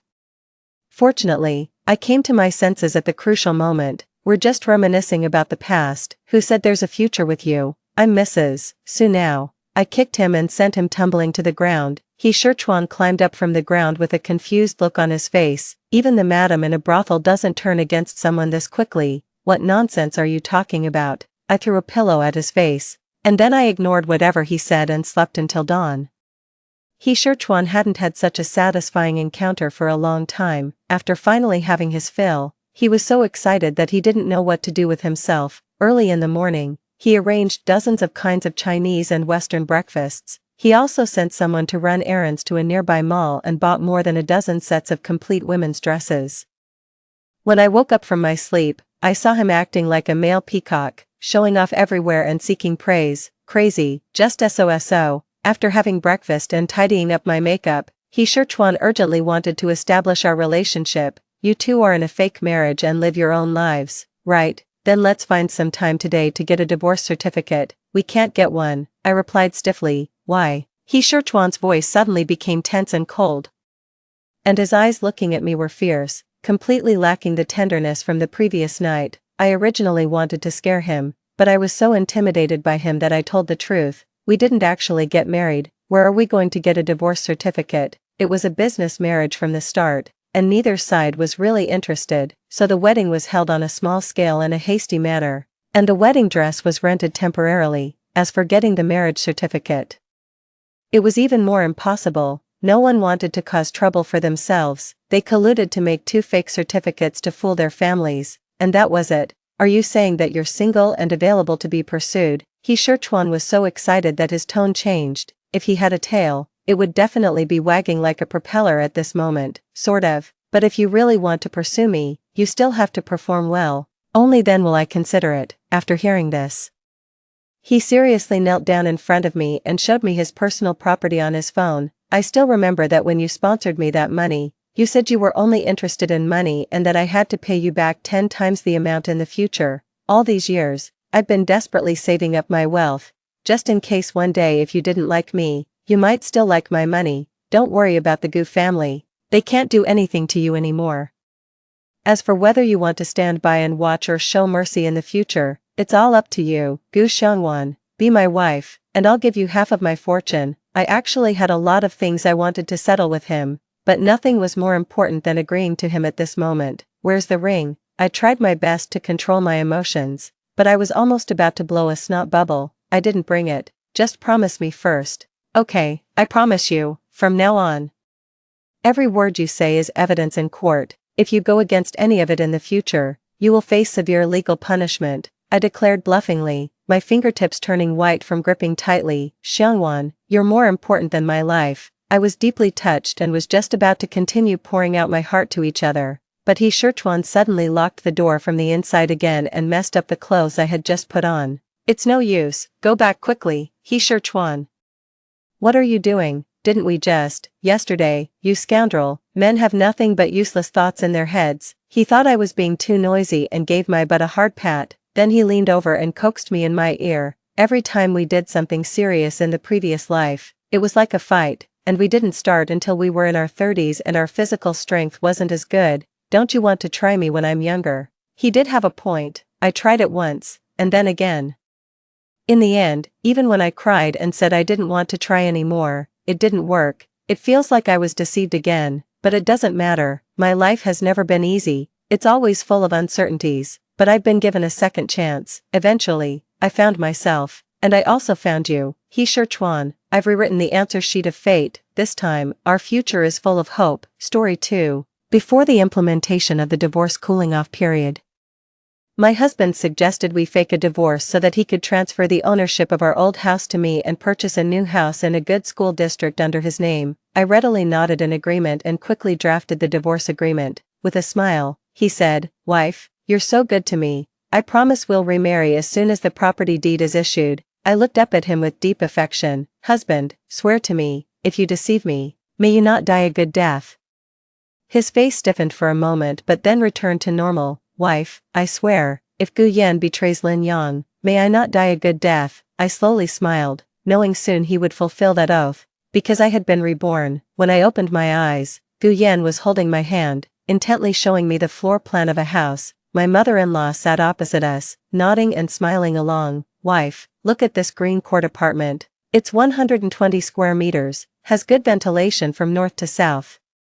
And it's in the new district. There will be a metro line in the future, and it's perfect for Yuan who's about to start kindergarten. The school nearby has excellent teachers. I cast my gaze down at the man who was passionately discussing our options. Anger surged within me when he mentioned our daughter. He brought up our daughter, and I was reminded of how in my past life he tricked me with a fake divorce to buy a house, secretly mortgaged our old house, took all of our marital assets, and even took our daughter's custody. All this just to be with his mistress, Ding Min, openly and legitimately. He didn't just want me to leave without a penny, but also wanted me to carry a huge debt, stepping on me for their bright future. What's more outrageous is that this Ding Min was an intern I had mentored, whom I had even pleaded with the boss to hire permanently. Unexpectedly, she not only secured her position at the company but also in my husband's life. Thinking of my foolish past self, I almost wanted to slap myself. After Ding Min had a son, my daughter became an unwanted burden to everyone. Even so, when I wanted to regain custody, Ding Min sneered, Lin Yuan is doing well in our house, she only eats twice a day, I'll just pity her and let her serve my son in the future. The lawsuit went round after round as they tried to keep their pockets tight. One avoided me, while the other spread rumors about me and the boss at the company, forced into a corner.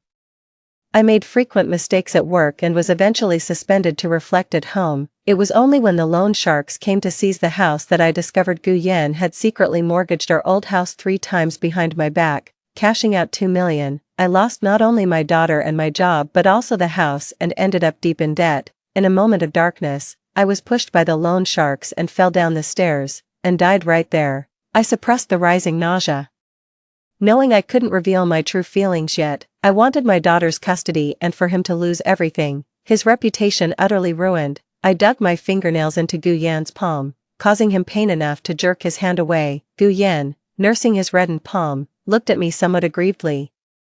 Wife, what's wrong? I suppressed the anger in my heart, tears welling up, and took his hands in mine. It's not intentional, the house is great, but we don't have enough savings right now. A 70% down payment for a second property is required, and just thinking about our daughter makes my heart ache. After speaking, I covered my cheeks and began to sob softly. Our daughter Yuan was still in my womb at that time. Gu Yan's mother insisted on coming to take care of me, claiming that hiring a nanny was a waste of money. She argued that she was agile and experienced, having raised 2 children herself. Gu Yan, being a filial son, naturally felt for his mother. After dismissing the nanny I had hired, everything seemed fine at first, with meals served regularly. Later, she took me to a private hospital for a 4D ultrasound, where the doctor happened to be her old friend. She informed her that I was expecting a girl. From then on, she subtly started suggesting that once I was out of confinement, we should start preparing for a second child. She was adamant about having a grandson,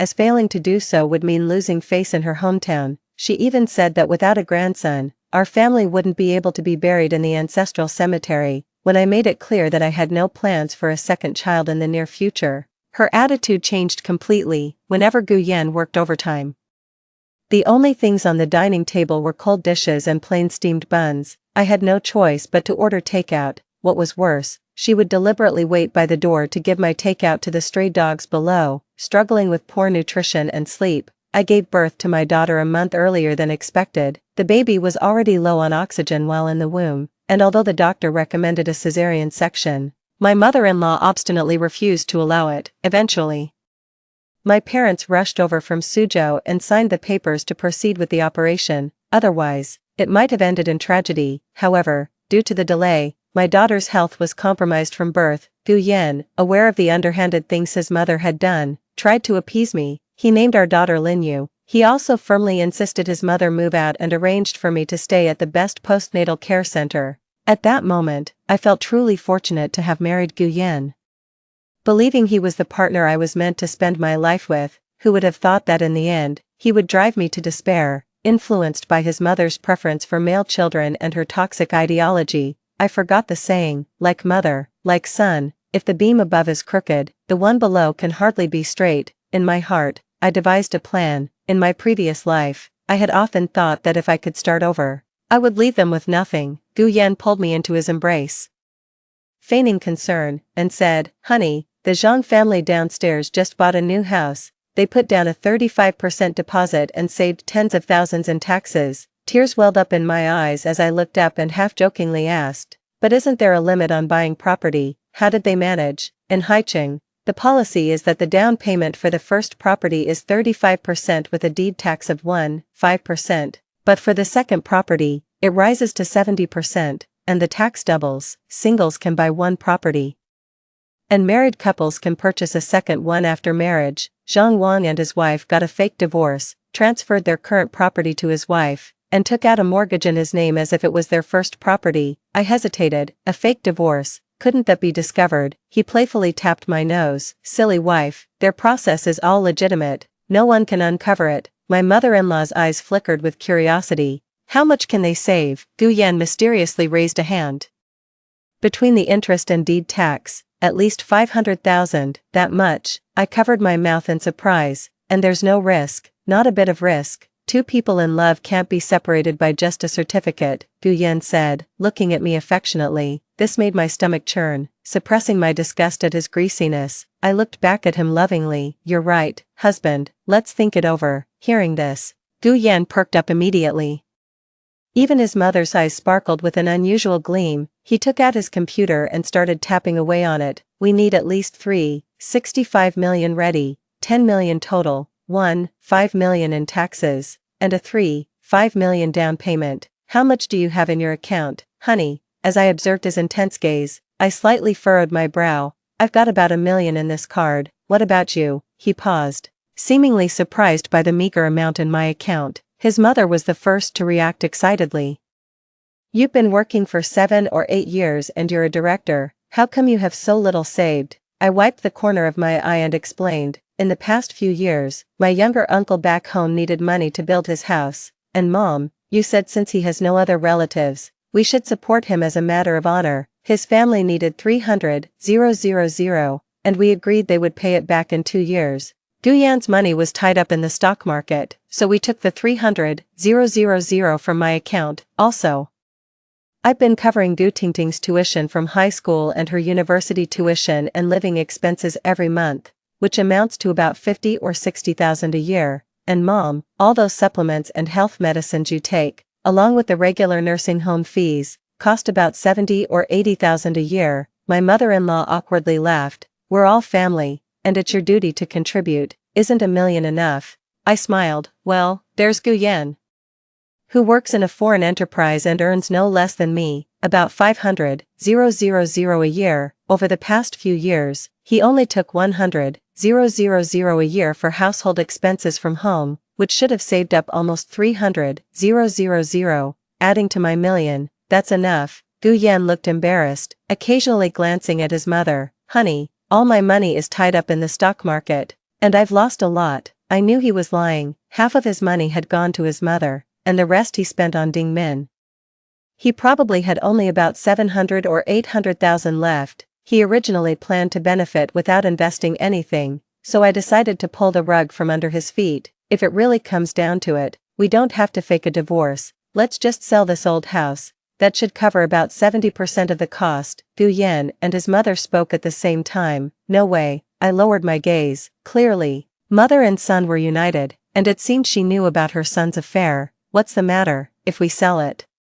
Where will your parents live? As a daughter, could you be at peace with that?" My mother-in-law earnestly advised. "You're right, Mom. My own mother even contributed 1 million back then. We can't sell it." I bowed my head, pondering, and mumbling as I wrote and calculated. It would be great if I could shift 2 million from somewhere. My performance next month is bound to be good. I could apply for an advance on my year-end bonus. Right after I finished speaking, my shrewd mother-in-law immediately chimed in. "Son, Xiaoyang, I still have some emergency funds left from your father's accident insurance payout. Let me take it out to help you bridge the gap." Moved by her words, I shook my head repeatedly. "How can we take your money?" "We can, we're family." She insisted eagerly on giving the money. I knew Ding Min was desperate. She had threatened Gu Yan that if he didn't kick me out, she would abort the baby, depriving the Gu family of a grandson forever. I hesitated for a moment, then smiled. "We can't just take Mom's money for nothing. How about this? Mom gives the money, and we transfer the old house into mom's name. Once I get my bonus, I'll pay it right back, so it won't delay Yaya's school enrollment." Hearing this, Guyan's furrowed brows immediately relaxed. And I silently scoffed in my heart. He had already cashed out 500,000 from this house once. The horror of usury lies in its compounding interest. In just a couple of months, the amount can multiply several times. This house has always been a ticking bomb in my possession. Putting it under his mother's name, he surely wouldn't fail to save his own mother. Once the issue of the house and money is resolved, the next discussion will be about the custody of our child.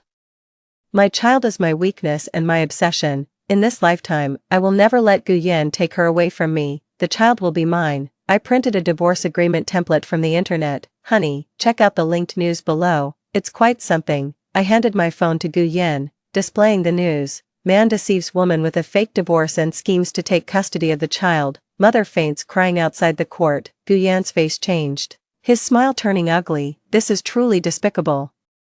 Deserving of the deepest hell. Well said. I love hearing that. Curse more, and die sooner. My husband would never do such a thing. Let's write our divorce agreement based on this template. It's fake anyway, doesn't count. I showed him the agreement, and my mother-in-law also peeked over, pausing when she saw the clauses. Custody of the daughter remains with the mother, with a monthly support payment of 10,000 until the child turns 18. Visitation rights are granted to the mother, and the father may not visit privately. My mother-in-law didn't look pleased. Xiaoyang, this template seems unreasonable. Guyan nodded. I patiently explained. Mom, we're not really getting divorced. The child support written there is just a formality. We're all family. Would I really ask Guyan to transfer money? My mother-in-law was still a bit doubtful, but my husband slightly nodded at her. She immediately fell silent. All right. Let's draft it like this, wife. If you have any other demands, just let me know. Guyan patted his chest, looking sincere. I weakly lowered my head, wiping the corner of my eye. A few days ago, my mom called saying she missed Yaya. When Yaya was little, she couldn't sleep flat due to her health issues and had to be held for over a month. She's grown so much, and we haven't properly visited them back in Suzhou, although we're fake divorcing now. If someone with ulterior motives tells Yaya, it would upset her. I want to send her to my mom's for a few days. Hearing it wasn't another demand, Guyan immediately relaxed. That's a minor issue. Yaya's kindergarten is on holiday. We can take her to Suzhou for a couple of days. I smiled. Honey, your company is busy, and since we're buying the house, I'll ask my mom for some more renovation money. I can take Yaya back myself. It's awkward for me to ask her. Guyan wanted to say something more, but my mother-in-law nudged his leg under the table. That's good. Go back and spend a couple of days with your mom. I printed 2 copies of the divorce agreement. He signed them readily. Guyan smiled, raising his eyebrows. Wife, you're so good. I promise as soon as the property deed is issued, we'll remarry immediately. I looked up deeply into his eyes. Husband, swear to me, if you lie to me, you won't die a good death. His expression stiffened for a moment before returning to normal. Wife, I swear, if Guyan betrays Lin Yang, I cursed him, wishing he would never find peace. Soon enough, his actions would come back to haunt him. Moreover, why would anyone want to remarry him, a man as desirable as a used and discarded cucumber? I found the very thought repulsive. Mom, remember how you've always wanted to visit Yunnan? I've signed you up for a tour group. Once we finish transferring the house ownership, you can go and enjoy yourself for a few days. My mother-in-law's eyes crinkled with joy. I got up and walked towards the bedroom. In my past life around this time, I had also booked her on a tour group, hoping to mend our strained relationship, since she'd be looking after Yuan when she started school. Unexpectedly, during her trip to Yunnan, she got into a fight in a jade shop and smashed several bracelets, which ended with her being detained by the police. To bail her out, I rushed to Yunnan overnight, paid nearly 150,000 yuan, and had to humbly apologize to the shop owners.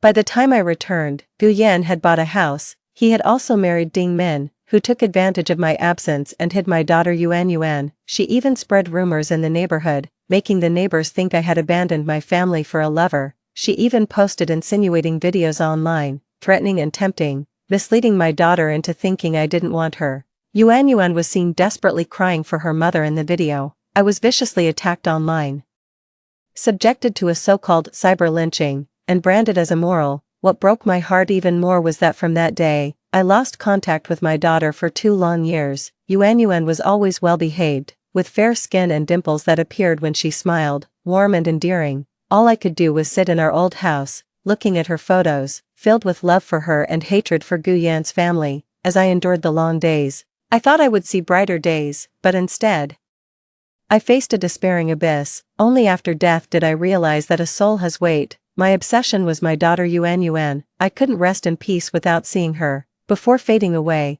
I was drawn to where my daughter was. She was in a cramped storage room, less than 4 square meters, without even a bed. In a corner, a yellowed quilt was messily piled up, its torn edges exposing the dark gray cotton inside. There, my daughter Yuan curled up on the quilt, resting her head on her arms. When Ding Min took her away, she was 4 years old, clean and beautiful. Now, at 6, she was thin with rough, peeling hands and faint bruises on her thighs. Her once bright eyes were now dull and lifeless. My soul trembled with pain. Yuan, it's mommy. My baby, look at mommy, it's all my fault. Yuan seemed to sense my presence, slowly lifting her head and groping in my direction. Her voice was hoarse. Mommy. Her small body suddenly fell onto the quilt, tears at the corners of her eyes, her hands tightly clutching a worn toy bear. Mommy, it hurts. Yuan, even though I screamed and tried to get closer, there seemed to be an invisible barrier between us. I could only watch helplessly as she fell, powerless to do anything. Mommy. When will you come to get me? I've been so good, why haven't you come yet? I hated my weak and foolish self. Guyan and Ding Min knew that as long as they had Yuan, I would be powerless. I am left powerless and unable to act. They cruelly exploit my weaknesses, tormenting me deeply. In their eyes, my daughter is nothing but a tool. To keep me from finding Yuan, they locked her in a cramped storage room, denied her kindergarten, and physically tormented her. She's only 6 years old. My heart is bleeding, my body constantly crashing against barriers. The loud wails of children can be heard from outside. Footsteps grow louder as they approach, thunderous, and at the sound of slippers, Yuan crawls desperately into a corner, begging softly, Auntie Minmin, please don't hit me, I was wrong. Ding Min kicks the door open and storms in cursing. Little beast, can't stay quiet for a second. Why the noise? Your mother doesn't want you. Nobody wants you. You're just a liability. Her large frame blocks the narrow doorway, the bright light from outside casting a monstrous and terrifying shadow. Behind her, my mother-in-law gently soothes her plump grandson. Min, if the child is disobedient, she needs to be beaten. Spare the rod and spoil the child. This cursed girl still thinks of her unlucky mother. Ding Min's frown relaxes as she grabs a leather belt hanging near the door. Her disgust apparent yet tinged with a hint of excitement. The belt whips through the air, striking my daughter's leg, her screams of agony piercing the moment. Don't hit me, it hurts so much. Yuan's cries trigger the chubby boy to start crying too. Ding Min gets even angrier, her expression darkens. Cry, just like your mother, who looks down on us country folks. What's so great about being an only child? Flaunting her husband's Chanel purchases, saying I have poor learning skills and am frivolous. But didn't I still marry your father and become your mother? I have the right to hit you because you're just a girl. I frantically crash against barriers, screaming silently, just because I kindly advised her to not just live for her family, to love herself and strive for better. Every time her brother asked for money, she would skimp and save, sending back her internship salary, living on plain buns and bottled water. By accident, I wounded her fragile pride, and after speaking with the boss, got her a permanent position early. Yet, she harbored resentment, even destroying my family and my daughter. It turns out that no matter how you try to guide those inherently poor and lowly, it's futile. When Guyan returned from work, he was met with a chaos of crying. I looked at him pleadingly, hoping he could at least stop the frenzied Ding Min. Unexpectedly, his face was cold and indifferent, merely saying, keep the noise down, we've been complained about. The community committee will come knocking, and it's troublesome. This man has been part of my life for half of it, from college to marrying and having a daughter. I've been with him for 12 years and yet never saw through his cold-heartedness. I remember back in college, he wore his faded clothes, standing at the student union door, asking the president for a part-time job. His tone was pleading, yet he stood straight and firm. Even when the club president finally refused, he simply said thank you with a faint smile. His demeanor conveyed a spirit that was not impoverished by his circumstances, which deeply moved me. The moment he turned his head, the cold expression between his brows caught my eye, and it felt like an eternity in a single glance. Later, I helped him find a job organizing books at the library. During our free time, I loved to tease him. Hidden behind the bookshelves in a secluded corner, I would steal a kiss on his lips. "We fell in love," he said. "Xiaoyang, you will always be my favorite, now." However, in his eyes, our daughter Yaya is nothing but a nuisance. Anger swept through my body, and the wind howled outside the window. The chubby boy was so frightened that he passed out. Their whole family couldn't bother with Yaya anymore. They hurriedly dressed and took the child to the hospital. I watched Yaya curl up under the worn blanket, holding the little bear I bought for her. She sobbed softly. "Yaya will run away. Mom won't leave Yaya behind." My heart was breaking. And I hated that I couldn't personally punish the heartless beast that hurt her. In a daze, I finally broke through the barrier. I embraced my frail daughter and murmured, "Mom loves you." A sigh echoed in my ears. "Then I'll give you another chance. Cherish it." Every time I think back, my heart aches. Pinching the travel guide between my fingers, I opened WeChat and found travel agent Wang from Company A. "Change the luxury Yunnan tour to a Pinduoduo shopping tour for me." Agent Wang replied quickly, "Sister, that tour is all about shopping, not much sightseeing." I said, "Yes, my mom just wants to spend money. She loves those jade bracelets." Agent Wang's typing indicator lingered for a while, then he slowly replied, "Okay, I'll make sure Auntie has fun shopping." He promptly refunded the difference between the two tours. The luxury sightseeing tour would have cost over 20,000 per person, but the shopping tour was only 3,000. With the leftover money, I planned to buy my mom a sturdy gold bracelet, indestructible. I handed the travel documents to my mother-in-law. "Mom, have fun next week. I've arranged one-on-one service. Just let them know if you have any requests." My mother-in-law, usually domineering, had always looked down on our previous maid. Acting high and mighty, she seemed to think that since I was spending money, I could play God. She smiled joyfully. "Traveling costs too much. What if I see something I like? I, an old lady, won't have the money to buy it." I lowered my gaze and pulled a platinum credit card from my wallet for her. "Mom, this card has a limit of 500,000, it's accepted everywhere. Buy whatever you want." Gu Yan was chatting on the balcony, his eyes crinkling with laughter. It seemed he couldn't wait to report to Ding Min. Without changing my expression, I continued, "Mom, keep the card safe and don't let Ian find out. He'd complain again about buying those useless stones." My mother-in-law took the card, her tone softening. "Yes, that stinky boy never thinks of his mom, always thinking about his wife." She realized she misspoke and abruptly changed the subject.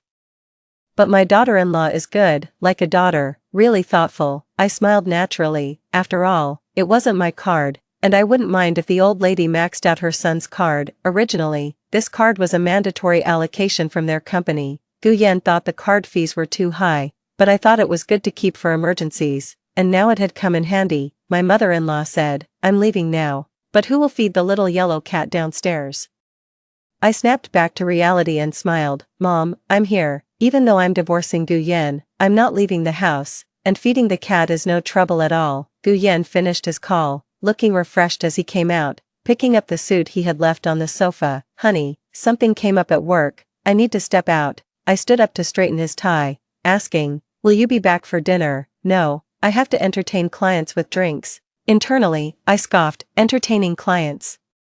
Or rather celebrating with Ding Min that he's rid of his legitimate wife, celebrating their perfect little family of 3, fulfilling their wishes. Can happiness built on the suffering of others truly last? I sneered and yanked his tie forcefully. Gu Yan slapped my hand away, his face turning red. "What's wrong, dear?" I forced a smile, just excited about moving into the new house. He bent down to kiss me, but I turned my head away. Who would want to kiss a rotten cucumber?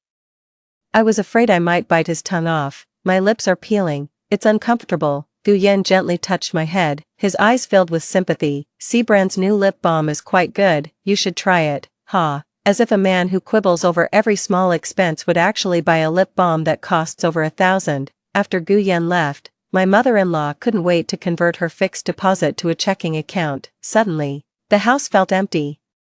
I quickly went to my computer and logged into the iCloud account I had set up for Gu Yan. For his birthday last year, I had bought him a new iPhone and even set up 2 terabytes of cloud storage to automatically save his data, but just 2 months later, after a business trip, he claimed he lost the phone and complained about not liking the iPhone, so I got him an Android instead. Later, I discovered Ding Min flaunting the latest iPhone model. Back then, I naively asked her, Ding Min, that's the latest model.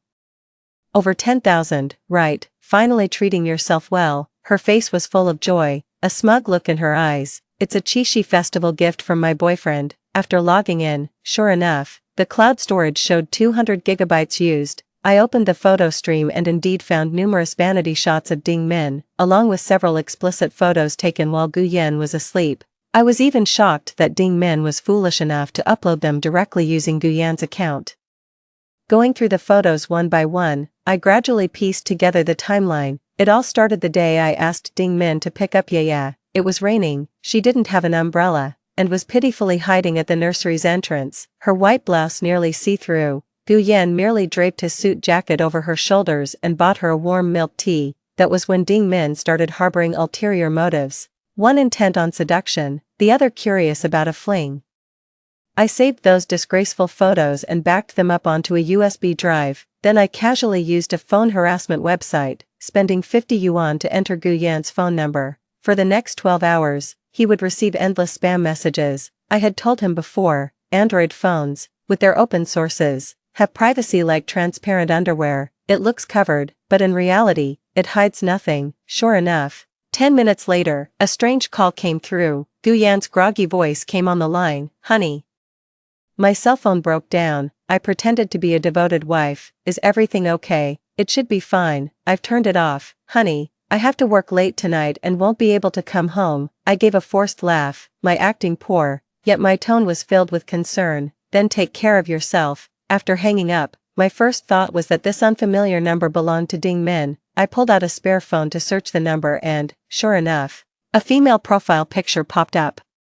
I clicked on it and there was Ding Min. I clicked to add her. "I'm the loan department manager at XX Bank." I sent the message, uncertain if Ding Min would accept, but I was half sure she would. They must be eager to find out how to buy a house. I tossed my phone aside. I logged into Gu Yan's WeChat. The first account was clean, nothing there. I suddenly remembered that when I had the broadband installed, they provided a number. I tried logging in with it, and sure enough, there was his photo. At first, I thought Gu Yan was aloof, but it turned out he was just insecure and sensitive. Coming from the countryside, he knew very little, so he put on a cold front to cover up his fragile self-esteem. Even now, he was still the same. I was the one who originally set up his WeChat account, using a password he'd gotten used to over the years and never changed. I tried it and got in immediately. I thanked him for his laziness. Over the years, I really spoiled him. Thinking that a beggar in a suit could hide the stench clinging to him, the chat history meticulously recorded each of their schemes. At first, it was just Ding Min sharing her daily life. Gradually, Gu Yan lost himself in the dreams Ding Min wove for him, praised repeatedly by her. He was lifted high, until Ding Min got pregnant. "I'm pregnant, but don't worry, Yan bro, I'm right outside the hospital. Just say the word, and I'll get it taken care of." "How could you be pregnant when I took precautions?" Ding Min sent a koi emoji. "Yan bro, you forgot. That day I wore a sexy skirt, and you were all over me. We didn't take precautions that day. I can't get divorced, but Min, I don't want to hurt you either." What a convenient thought, unwilling to let go of his own home while also desiring the wildflower outside. "Yan bro, I understand, but it's a boy, I can't give him up. We both come from the countryside where boys are favored over girls. What if I can't have a boy if I remarry?" Reading this chat made me feel nauseous. It was a disgrace to the simple and unpretentious image of rural people. It was clearly her own deep-seated preference for boys over girls. Despite being a woman who had endured much hardship in life, she ended up just like her mother, all for the sake of bearing a son. "Who do you plan to marry?" "Carrying my son." "I won't allow it. You're my woman. And my son can only have the surname Gu. What should we do then?" "Lin Yang is so dominant, you'll end up with nothing. Don't worry, I'll find a way." His method was to exploit my sincerity, deceive me into a sham divorce, and use our daughter, Yaya, as leverage. He set traps for me, watching as I sank deeper into the mire while he soared to success. All the evidence was preserved. I logged out of WeChat and packed Yaya's luggage overnight, just in case anything changed. I contacted my best friend, Jiaoning, and told her I was tied up with some matters for the next few days and asked if Yaya could stay with her. Jiaoning had been the only one who stood by me unfailingly in my previous life. She had always helped me gather evidence, standing with me in court time and again, checking the time. I took a deliberate shower, I patted my cheeks and took a deep breath nervously. Pacing back and forth at the nursery school gate, my daughter, yeah, after more than 700 days, I could finally hold my beloved again. At the nursery, music played and the children, led by their teachers, stepped out in adorable little strides. Yaya was wearing a creamy yellow outfit today, waving frantically at me. Tears moistened my eyes. She politely waved goodbye to her teacher and ran into my arms. Mommy, Yaya missed you so much. She was carefree, unable to contain her longing even after just a day apart, and I, after more than 700 days, finally held her in my arms, smelling the faint scent of milk on her. Mommy loves you so much too. At that moment, I truly felt alive. I could start over. My daughter is my weakness, but also my armor. I vowed that those who hurt her in my past life would not have a good end. I took my daughter to Pizza Hut. Ordering her favorite pizza, she looked up at me with her big round eyes, puzzled. Mommy, Grandma will be angry if she knows. My mother-in-law despised fast food, ridiculing it as just a Chinese pancake with a couple of slices of meat sold for over 100, yet she, herself, couldn't fit her fake gemstones in her drawers and still preached,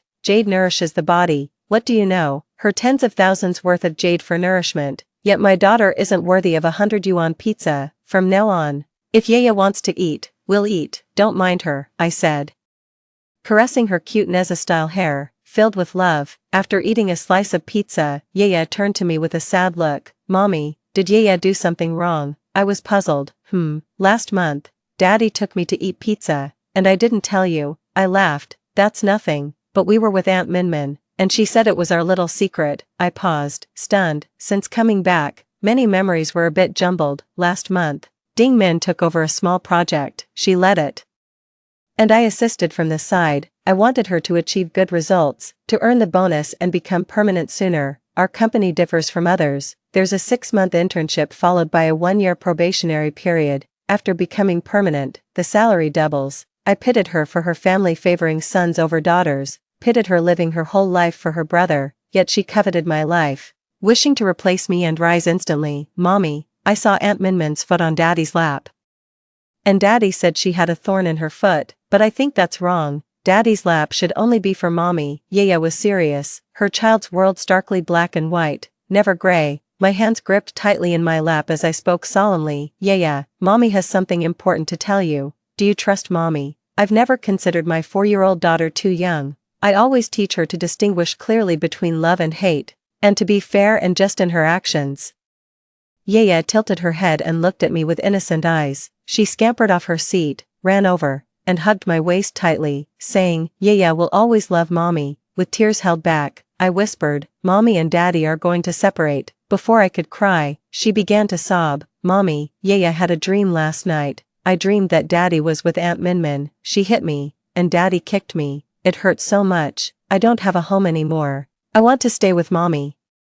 I saw the determination in her eyes. It dawned on me that Yaya, too, had undergone a rebirth, but because she is so young, she thought it was all just a dream. Why don't Yaya go to Aunt Jiangying's house to play for a couple of days? After Mommy finishes handling things, we'll go back to Suzhou to find Grandma. Okay, we fed each other. Savoring this hard-earned moment of mother-daughter bonding, I handed my sleeping daughter to Jiangying. Her face clouded with worry. She asked, Yang, what happened? I replied, coldly composed, Gu Yan cheated, and he's trying to steal our joint assets. That scoundrel. I knew he was no good. Jiangying was furious. Last week I saw him at CJ Mall buying something from brand C, and I thought, he's too stingy to buy anything nice for you, must be for his mistress. After saying this, she rolled up her sleeves, ready to confront him. I couldn't help but laugh and hugged her. You are so kind, but I already have a plan. There's just one thing I need from you. You just say the word, whether it's to chop up that mistress or to handle it online. Please take Yaya to my mom's, help them rent a new place, and make sure Gu Yan doesn't find out. I handed her Yaya's household registration book and ID card. And what about you? I'll come back for you once they're settled. You're not to be alone. I nodded. Okay. After ensuring my daughter and best friend were safe, I immediately sought out a private detective.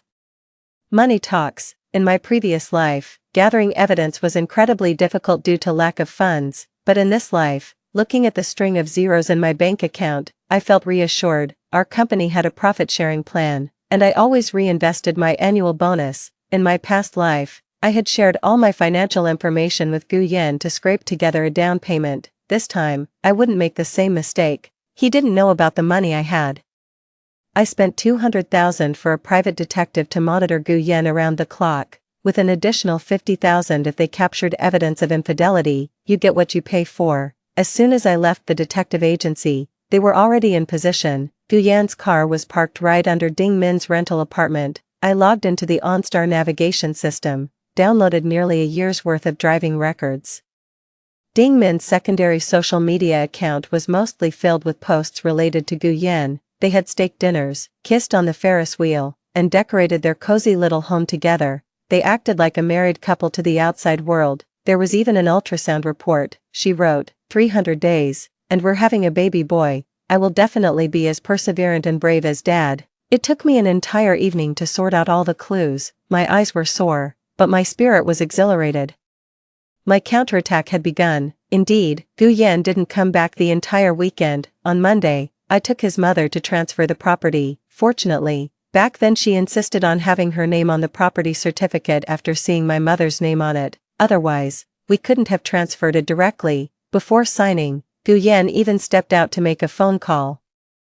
I knew who he was calling. It was the bald man from his mortgage loan. He was probably confirming that as long as the house was transferred to me within the specified time, the debt would naturally become mine too. He signed decisively. My mother-in-law was somewhat reluctant to transfer 2 million into my account, and an auntie who saw the deal immediately questioned me. Selling the Ida Garden house for only 2 million, young lady, you must be mistaken. It's worth 260,000 in the current market. I just smiled. We're all family here. A little discount doesn't matter. The enthusiastic old auntie patted my mother-in-law on the shoulder. Old sister, you've made a great deal here. Do you want it? If not, sell it to me. 2 million is a steal. My mother-in-law immediately pushed her away. Why wouldn't I want it? The bounty stays within the family. The house is mine. She quickly transferred 2 million into the account I provided, noting it as payment for the house. The old auntie winked at me as she left. I thought to myself that the auntie's acting skills were worth way more than 500 yuan, better than many movie stars. In the morning, I sold the house. In the afternoon, we went to file for divorce. Before entering, I tugged at Gu Yan's clothes and whispered, Ian, I've looked into it. Now, during a divorce, they require a heart-to-heart talk. To ensure we get the certificate without fail, pinch me a couple of times. When we go in, I'll cry and say that you hit me, you gamble and owe money to usurers. I had no choice but to divorce you, and as compensation, you agreed to leave everything to me. Gu Yan, caring about his reputation, was hesitant. I seized the moment to press further. It's also because I need to buy a house. After the divorce cooling-off period, the policy might change. And it could take 2 years post-divorce to be eligible to buy a house. Just then, Gu Yan's phone rang. He stepped aside to take the call, avoiding me. I quietly listened from behind a flower pot, casually sending messages on my phone. Gu Yan's voice carried over, still deep and cold. It's being processed. Don't rush me. What? The loan manager said I must be married to get the full loan amount, and with the new policy, for a school district house, the child's residency must be registered at birth. All right, don't cry. I'll handle it immediately. I'll find an excuse to send her away in a bit. You come over then, and we'll pick up the certificate and pay the deposit this afternoon. I slowly smiled, typing on my phone. No worries. The policy is strict now. You better hurry up. Ding Min was never the brightest. I added her on WeChat under the guise of being the loan manager. Within 2 days, she was frantically ready to proceed. She probably feared Gu Yan might slip away. After all, by her standards, Gu Yan was a top-tier choice. The moment I stepped through the door, I asked Gu Yan, will you have regrets? He paused, then smiled handsomely. What's there to regret about buying a house? Good, I said, sincerely smiling. I wish you a smooth sailing future. He gave a fake cough. And to you too. From then on, it was just you and me. Sure enough, the civil affairs officer led us into separate rooms. She sat in front of me, silent. I immediately burst into tears, revealing my bruised arms, appealing for sympathy. We're all women here, who would want a divorce if they could still bear their life. The officer looked at me, troubled, and asked, what happened to your hand? He did it. Adultery, domestic violence, gambling. He even took my daughter out with his mistress for fun, and she came back sick. My child is my red line. He's nearly gambled away his share of our property, the house my mother bought. His mother sold it for less than market value. Now, I have just one request, a divorce." Moved by my tragic story, the officer's eyes reddened. She soon returned with a document. It was Gu Yan's affidavit. He admitted to domestic violence and taking on high-interest loans which led to our marriage falling apart, agreeing to leave the marriage with nothing. Impressive, the officer hugged me, comforting, "Don't be afraid. Women must bravely say no, the state has your back." I cried genuinely this time. Throughout this turbulent journey, I persevered, but collapsed at a stranger's kindness. "Thank you. Can I add you on WeChat?" The officer smiled. "Of course, you can also reach out if you're feeling down. I'm a psychological counselor here, you'll make it through." When I walked out, Gu Yan looked upset. The divorce certificate was stamped. The marriage certificate was marked as void, one for each of us. And from then on, we went our separate ways, red commemorated by red, heralding a new life. As we left, Gu Yan immediately played the victim. "Wife, those staff members were so harsh just now." I pointed towards the marriage registration area. "Do you see how joyful the staff there are?" He nodded, puzzled. "Just a wall apart, left side laughing, right side crying. Love is beautiful, but when it's gone, all that's left is a mess." Gu Yan paced back and forth, a sign of his guilt, which I chose not to point out. "What's wrong, Yan?" I asked him first, and he sighed in relief. "I have to pick someone up shortly. I told them to wait. I'll take you home first." His voice was full of guilt, but the eager tilt of his eyes betrayed him. "I can get back by myself. Your work is important." If I didn't leave, how could he get his certificate and pledge his vows to someone else? He watched as I left. Then, I received a message from a private investigator. Arrived at the Civil Affairs Bureau, followed by a photo. Ding Min wore a red dress, no longer meek, radiating triumphant pride, but her pride shattered at the marriage registration. The staff there mocked them. "Wow, divorced in the morning, married in the afternoon, you've mastered seamless transitions." Gu Yan looked embarrassed, while Ding Min was visibly angry. "We are here to register our marriage legally and properly." My teacher just scolded me, saying, "It's legal and compliant." "But it's not ethical." Ding Min, upset, clutched his stomach and looked pitifully at Gu Yan. Ultimately, under Gu Yan's complaints and threats, the Civil Affairs Bureau reluctantly processed their registration. They didn't even offer a congratulatory remark. I received 2 videos, one from a detective, and another from a psychologist. There was also a congratulatory message. "Congratulations on your rebirth. Feel free to reach out if you need anything." I replied, "Thank you, indeed. Trash belongs in the trash bin." Using the name of my loan officer, I shared many posts about the changes in Haicheng real estate in my social circle. Sure enough, Gu Yan called me soon after. "Honey, the sales agent at Green Court said that a lot of people are interested in that apartment. I want to secure it now. Can you send me 500,000? 500,000? I don't even have 50. I replied, "Right away." Then I threw my phone away and sat in a cafe, sipping on a mocha, watching young couples hand in hand on the street, lovers intimately sharing an ice cream. Love is beautiful, but not at the expense of oneself. Gu Yan grew impatient. His calls followed one after another, his tone somewhat irate. "Lin Yang, why haven't you transferred the money?" I could also hear a salesperson in the background. "Mr. Gu, you better hurry, several groups are interested in this house." Yen. I forgot this card has a limit and I rushed the password. It got locked. The bank said it will take 5 working days. What about the house then? You still have hundreds of thousands on your card, you secure it first, and when my mom's money comes through, I'll send it all to you. He was a bit impatient. Let's just do that. He thought he had me figured out, assuming he had succeeded in manipulating me over the years. He had forgotten that I am a wolf in the business world, who once single-handedly dominated the sales in the entire eastern China region. A wolf doesn't turn into a dog, no matter how much it's fed veggies. It only harbors kindness because of its cubs. I lay on the sofa, casually browsing through Ding Min's alternate account. Sure enough, I saw a real estate sales contract clearly listing Gu Yan and her name. Finally, we have a home together. Then they held hands, unquestionably in love. They even went out for a candlelight dinner, enjoying red wine, steak, and the night view. Utterly content, when Gu Yan came home, his face flushed, slightly staggering, he suddenly embraced me. "Have you been drinking?" I frowned slightly, out of character. He loosened his tie and sank into the sofa. no longer hiding his frustrations from over the years. I quietly picked up his clothes, softly and tenderly. I've made a great meal, let's celebrate. Gu Yan enjoyed my cautiousness.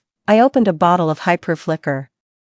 And the table was set with braised lamb chops, stir-fried leeks with eggs, sautéed conch with meat, and chicken stewed with chestnuts, all of which were incompatible with steak and red wine. Honey, why did you make so many delicious dishes today? I took a sip of the liquor. Yan, we've worked hard for so many years, we finally have a house, a car, and children, you must never leave me. My eyes reddened slightly, a gentle smile on my face. Gu Yan, under my coaxing, drank one glass after another.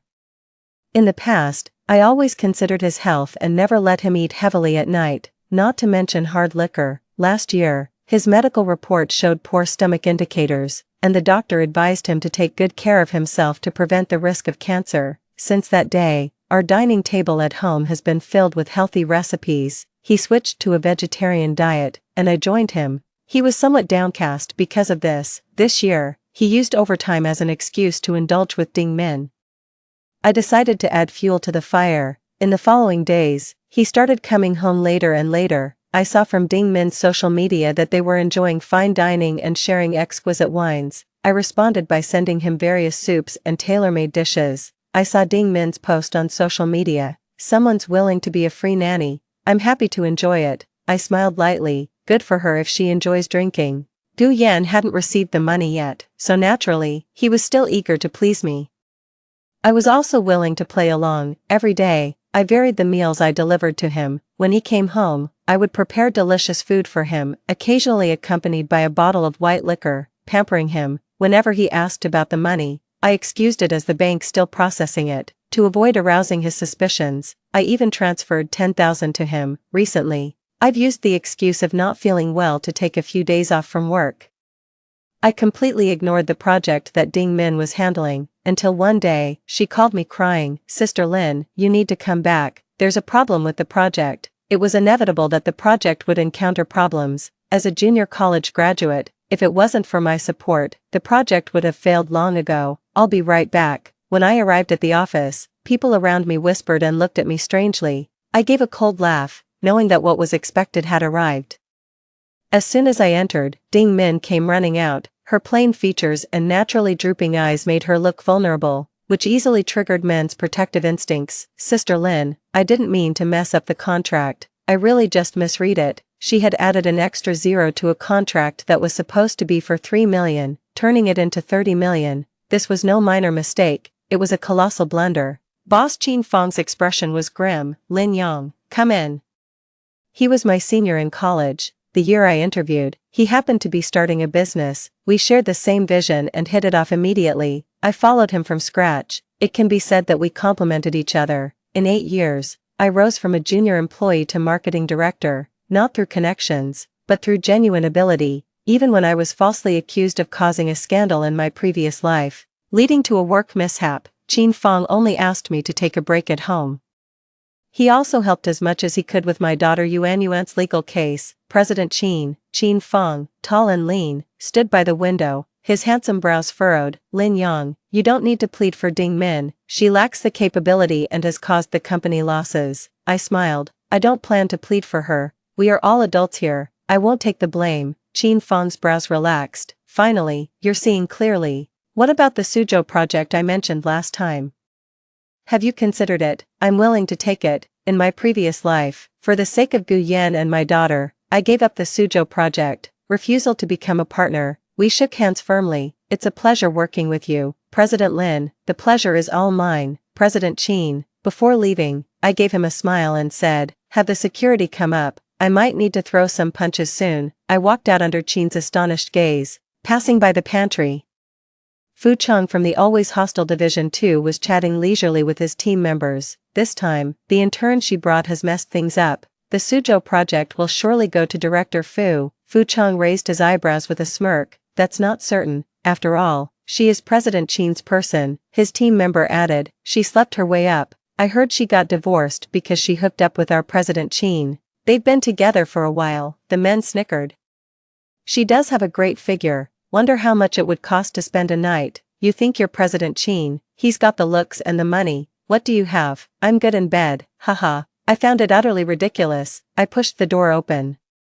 Our eyes met, and I exclaimed in shock, is this true? I didn't even know. Fu Chan tried to play it off. We were just chatting. How can this be just chatting? I didn't know my divorce was because I slept with President Qin. My voice grew loud, attracting the attention of nearby colleagues. Ding Min was the first to rush over. Sister Lin, you got divorced, she shouted, making sure everyone could hear. I grabbed her by the leg and slapped her hard across the face, pointing at her nose as tears streamed down my face. Wasn't it because of you? You slept with my husband, got pregnant with his child, and coerced him into hitting me. We got divorced this morning, and you went to register your marriage in the afternoon. I grabbed her collar and slapped her repeatedly, crying and shouting. You were the only one in the unit who knew about my divorce. Even President Qin didn't know. You deliberately wanted to disgrace me. Before she could react, I pulled out my phone and called the police. I'm reporting this. I've been slandered and assaulted. When Qin walked out, hearing me recount the situation through tears, the faces of Fu Chang and his group turned pale. They denied everything continuously. President Qin, we just talked too much. It's all hearsay. Qin's presence was commanding. Hearsay, from whom? The men started turning on each other,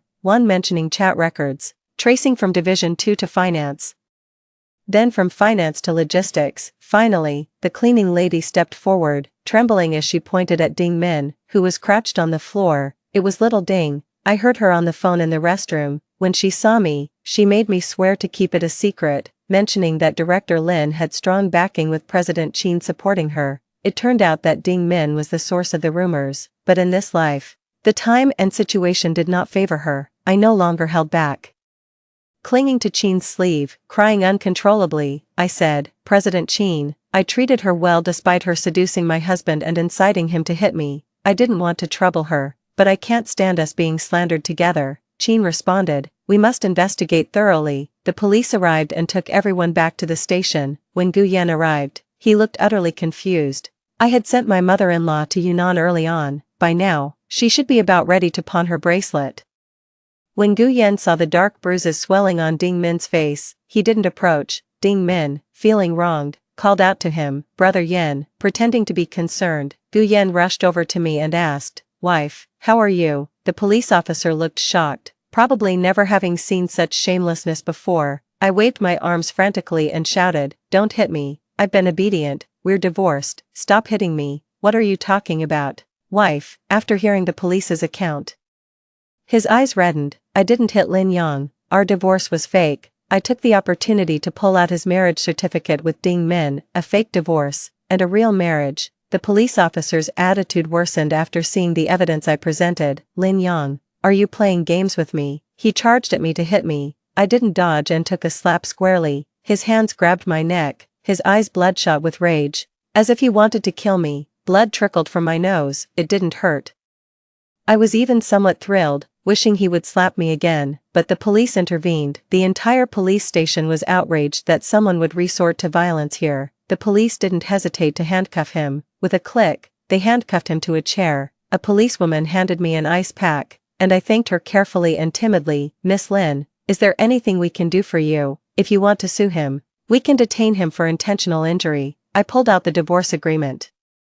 He hasn't paid me a penny in alimony. Upon hearing this, Ding Min immediately stood up. He's Yu's father. If he goes to jail, it will leave a record and affect you too. Plus, your agreement is fake. It was only written for buying a house. It has the Civil Affairs Bureau's seal and a confession he wrote at the Bureau. It's all here. I calmly took out all the documents. I am a law-abiding citizen. We are truly divorced, including chat records, hotel records, shopping lists, property transactions, and proof of mortgage payments, debt acknowledgements. Comrade officer, I've been with him for 12 years, I've maintained his family's ancestral grave, supported his sister's education, and the house under my name was funded by my mother, with the mortgage paid by me. The house, worth $2.5 million in the market, I only asked for $2 million. I haven't taken any undue advantage from him. As the guilty party, I only want my daughter and the alimony, which is 20% of his salary, paid in full, so I have no further dealings with the scum. All evidence showed that I didn't take a single penny more than I deserved from Gu Yan. Over the years, I have fulfilled all my responsibilities as a wife, a daughter-in-law, and a mother. he wronged me. I smiled helplessly. As long as he pays all the alimony in full at once, I won't sue him, and we can go our separate ways. Gu Yan was restrained, his whole person furious, the handcuffs clanging loudly. I just stood aside, expressionless. Ding Min knelt before me, embracing my legs. Sister Lin, it's all my fault, please don't pressure him, give us a couple of days. As she played on my emotions, I too began to cry uncontrollably. She shocked everyone around her. I have dedicated myself to my family, laboring to the point of growing white hair, when my daughter was born prematurely and I was being worn down by life. He was enjoying red wine and steak with his mistress, while I only used inexpensive lip balm for my dry lips. He spent thousands on his mistress, buying her bags and cars. For his mistress and the child she carried, he abandoned me, breaking our vows. Ding Min's face turned pale, and cold sweat trickled down her forehead. She clutched her stomach and lunged at me with a fierce look in her eyes. Of course, I couldn't let her frame me. I pretended to cry so hard that I gasped for air and collapsed into the arms of a police officer. Ding Min fell to the ground. I closed my eyes tightly and remained still. Yan Ge, my stomach hurts so much. Ding Min cried, there's so much blood, my child. Gu Yan also shouted desperately. Min, amidst the chaos, I lay comfortably in the arms of a policewoman and was placed into an ambulance. The days of intense stress had taken their toll, and I genuinely passed out in the ambulance. When I woke up, it was a phone call that roused me. The caller ID showed it was from Yunnan, and I raised my eyebrows as I answered. It was my mother-in-law's distinct and grating voice. Xiaoyang, I can't reach Gu Yan. Come to Yunnan. I chuckled. Mrs. Gu, what happened? You're mad, calling me Mrs. Gu. Then I heard little Wang's voice on the phone. Sister, it's little Wang. Your mother-in-law has smashed a jade bracelet in our shopping mall worth 400,000. She needs to compensate, and she refuses, asking you to bring the money to Yunnan. Little Wang, she's no longer my mother-in-law. I've divorced her son, and all the paperwork is complete. My mother-in-law was still cursing. Lin Yang, are you itching for a beating? I told Gu Yan not to remarry you. Hurry up and bring the money. I laughed heartily. Remarry? He's in jail now, and I despise him for holding back my daughter. What? I seized the opportunity to hang up and sent little Wang a WeChat message. She took her son's credit card with her, with a limit of 500,000, that should cover the compensation. I have no ties with them anymore. Let's not stay in touch. Little Wang sent me an understanding okay emoji. I blocked my mother-in-law's phone number and WeChat. Later, the police told me that Ding Min lost her child. She had been taking medication to prevent miscarriage and indulged in a diet rich in meats and other heat-producing foods during the summer, which led to unstoppable bleeding following a miscarriage. The miscarriage wasn't properly managed, resulting in an infection. She would not be able to conceive in the future. That's good. A person of such low integrity shouldn't have descendants. If it were a son, he'd just be another Gu Yan. If it were a daughter, it would just be another tragedy. At the flower shop, I bought a bouquet of perfume lilies and walked into the hospital room. Ding Min, looking haggard, sat at the head of the bed. I placed the flowers in a vase and picked up a knife to peel an apple for her. It took her a while to notice me. With a hoarse voice and fierce eyes, she said, Lin Yang, everything you have should have been mine. Everything I have, I earned through my own efforts. I don't need to rely on a man.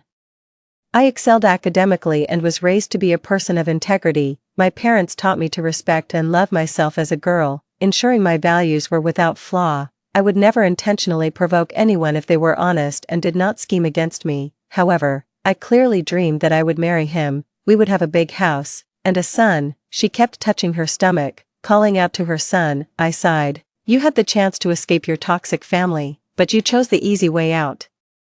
Several men and women burst into the hospital room. One man leaped forward, grabbed Ding Min's hair, and slapped her, shouting, worthless girl, how dare you get married without bringing the dowry back home? Min, I heard that the guy is really wealthy. Give your brother 200,000 for his wedding. Another added, big sister, you're so foolish, how could you sleep with him for nothing? Cries and curses filled the air. Hospital security rushed in. I wiped the knife clean with a tissue, gently placed it on an apple, set it on the bedside table, and silently left the room. As I stepped out of the hospital, police sirens began to blare outside. Did you hear? There was a murder in the maternity ward on the 5th floor. A woman stabbed her brother. I looked up at the sky, where sunlight peeked through the clouds and warmed me. Later, Gu Yan, through the police, offered me 1.5 million to write a letter of forgiveness. I wrote it because he is the father of my daughter.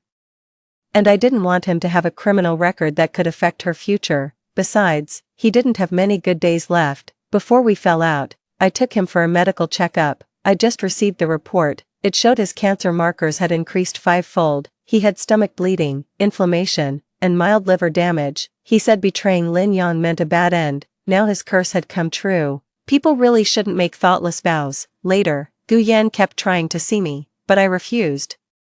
Who would want to see him? He sent one emotional message after another. Yang, my dearest, I love you the most. I was wrong. Please forgive me. I just made a mistake any man could make. I'll transfer the old house to you. Let's be a family again. Shall we remarry? I blocked and deleted him immediately. The private detective was diligent, keeping watch 24/7 during the contract period. He later informed me.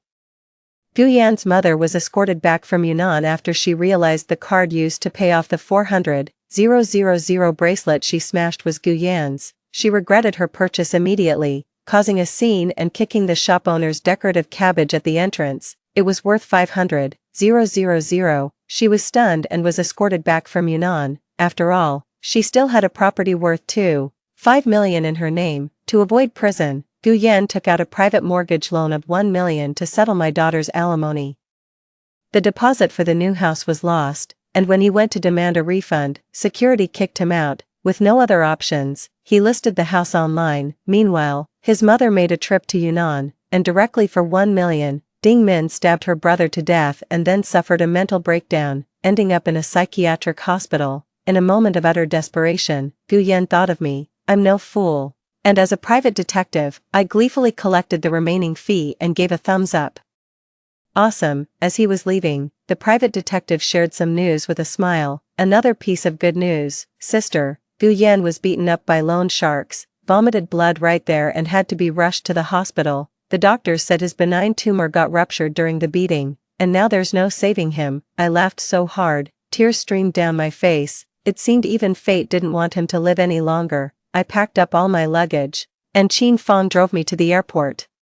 He stood there, hand in his pocket, trying to look cool. Lin Yang, have a smooth journey. I smiled, handed him the documents the detective had given me and spread my hands. As your partner, I might have to trick you one more time. He shook the document folder lightly, happy to help, but let's not make this a habit. The folder contained information about Gu Yan illegally selling company data. The plane landed in Sioux City. Yuan ran towards me, holding my mom's hand. When she saw me, she dashed over quickly. I embraced her tightly, kissing her rosy cheeks. Mommy, Yuan missed you so much. I like it here. I like Grandma and Grandpa. Can we stay here forever? Sure, we'll never leave. This is our home now. In the evening, I held Yuan as I read her a fairy tale. And so, the little prince finally found his beloved rose. Yuan, hugging her teddy bear, gave me a kiss, then kissed the bear. Mommy, Yuan had another dream. She looked at me expectantly.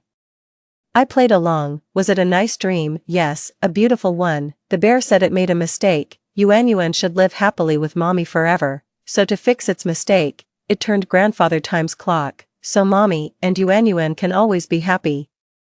I stared in astonishment at the teddy bear she was holding up. I had sewn that bear bit by bit while I was pregnant. Inside the bear's heart was a peace talisman I had prayed over, my hope for my daughter, health, safety, and a life full of joy and smooth sailing.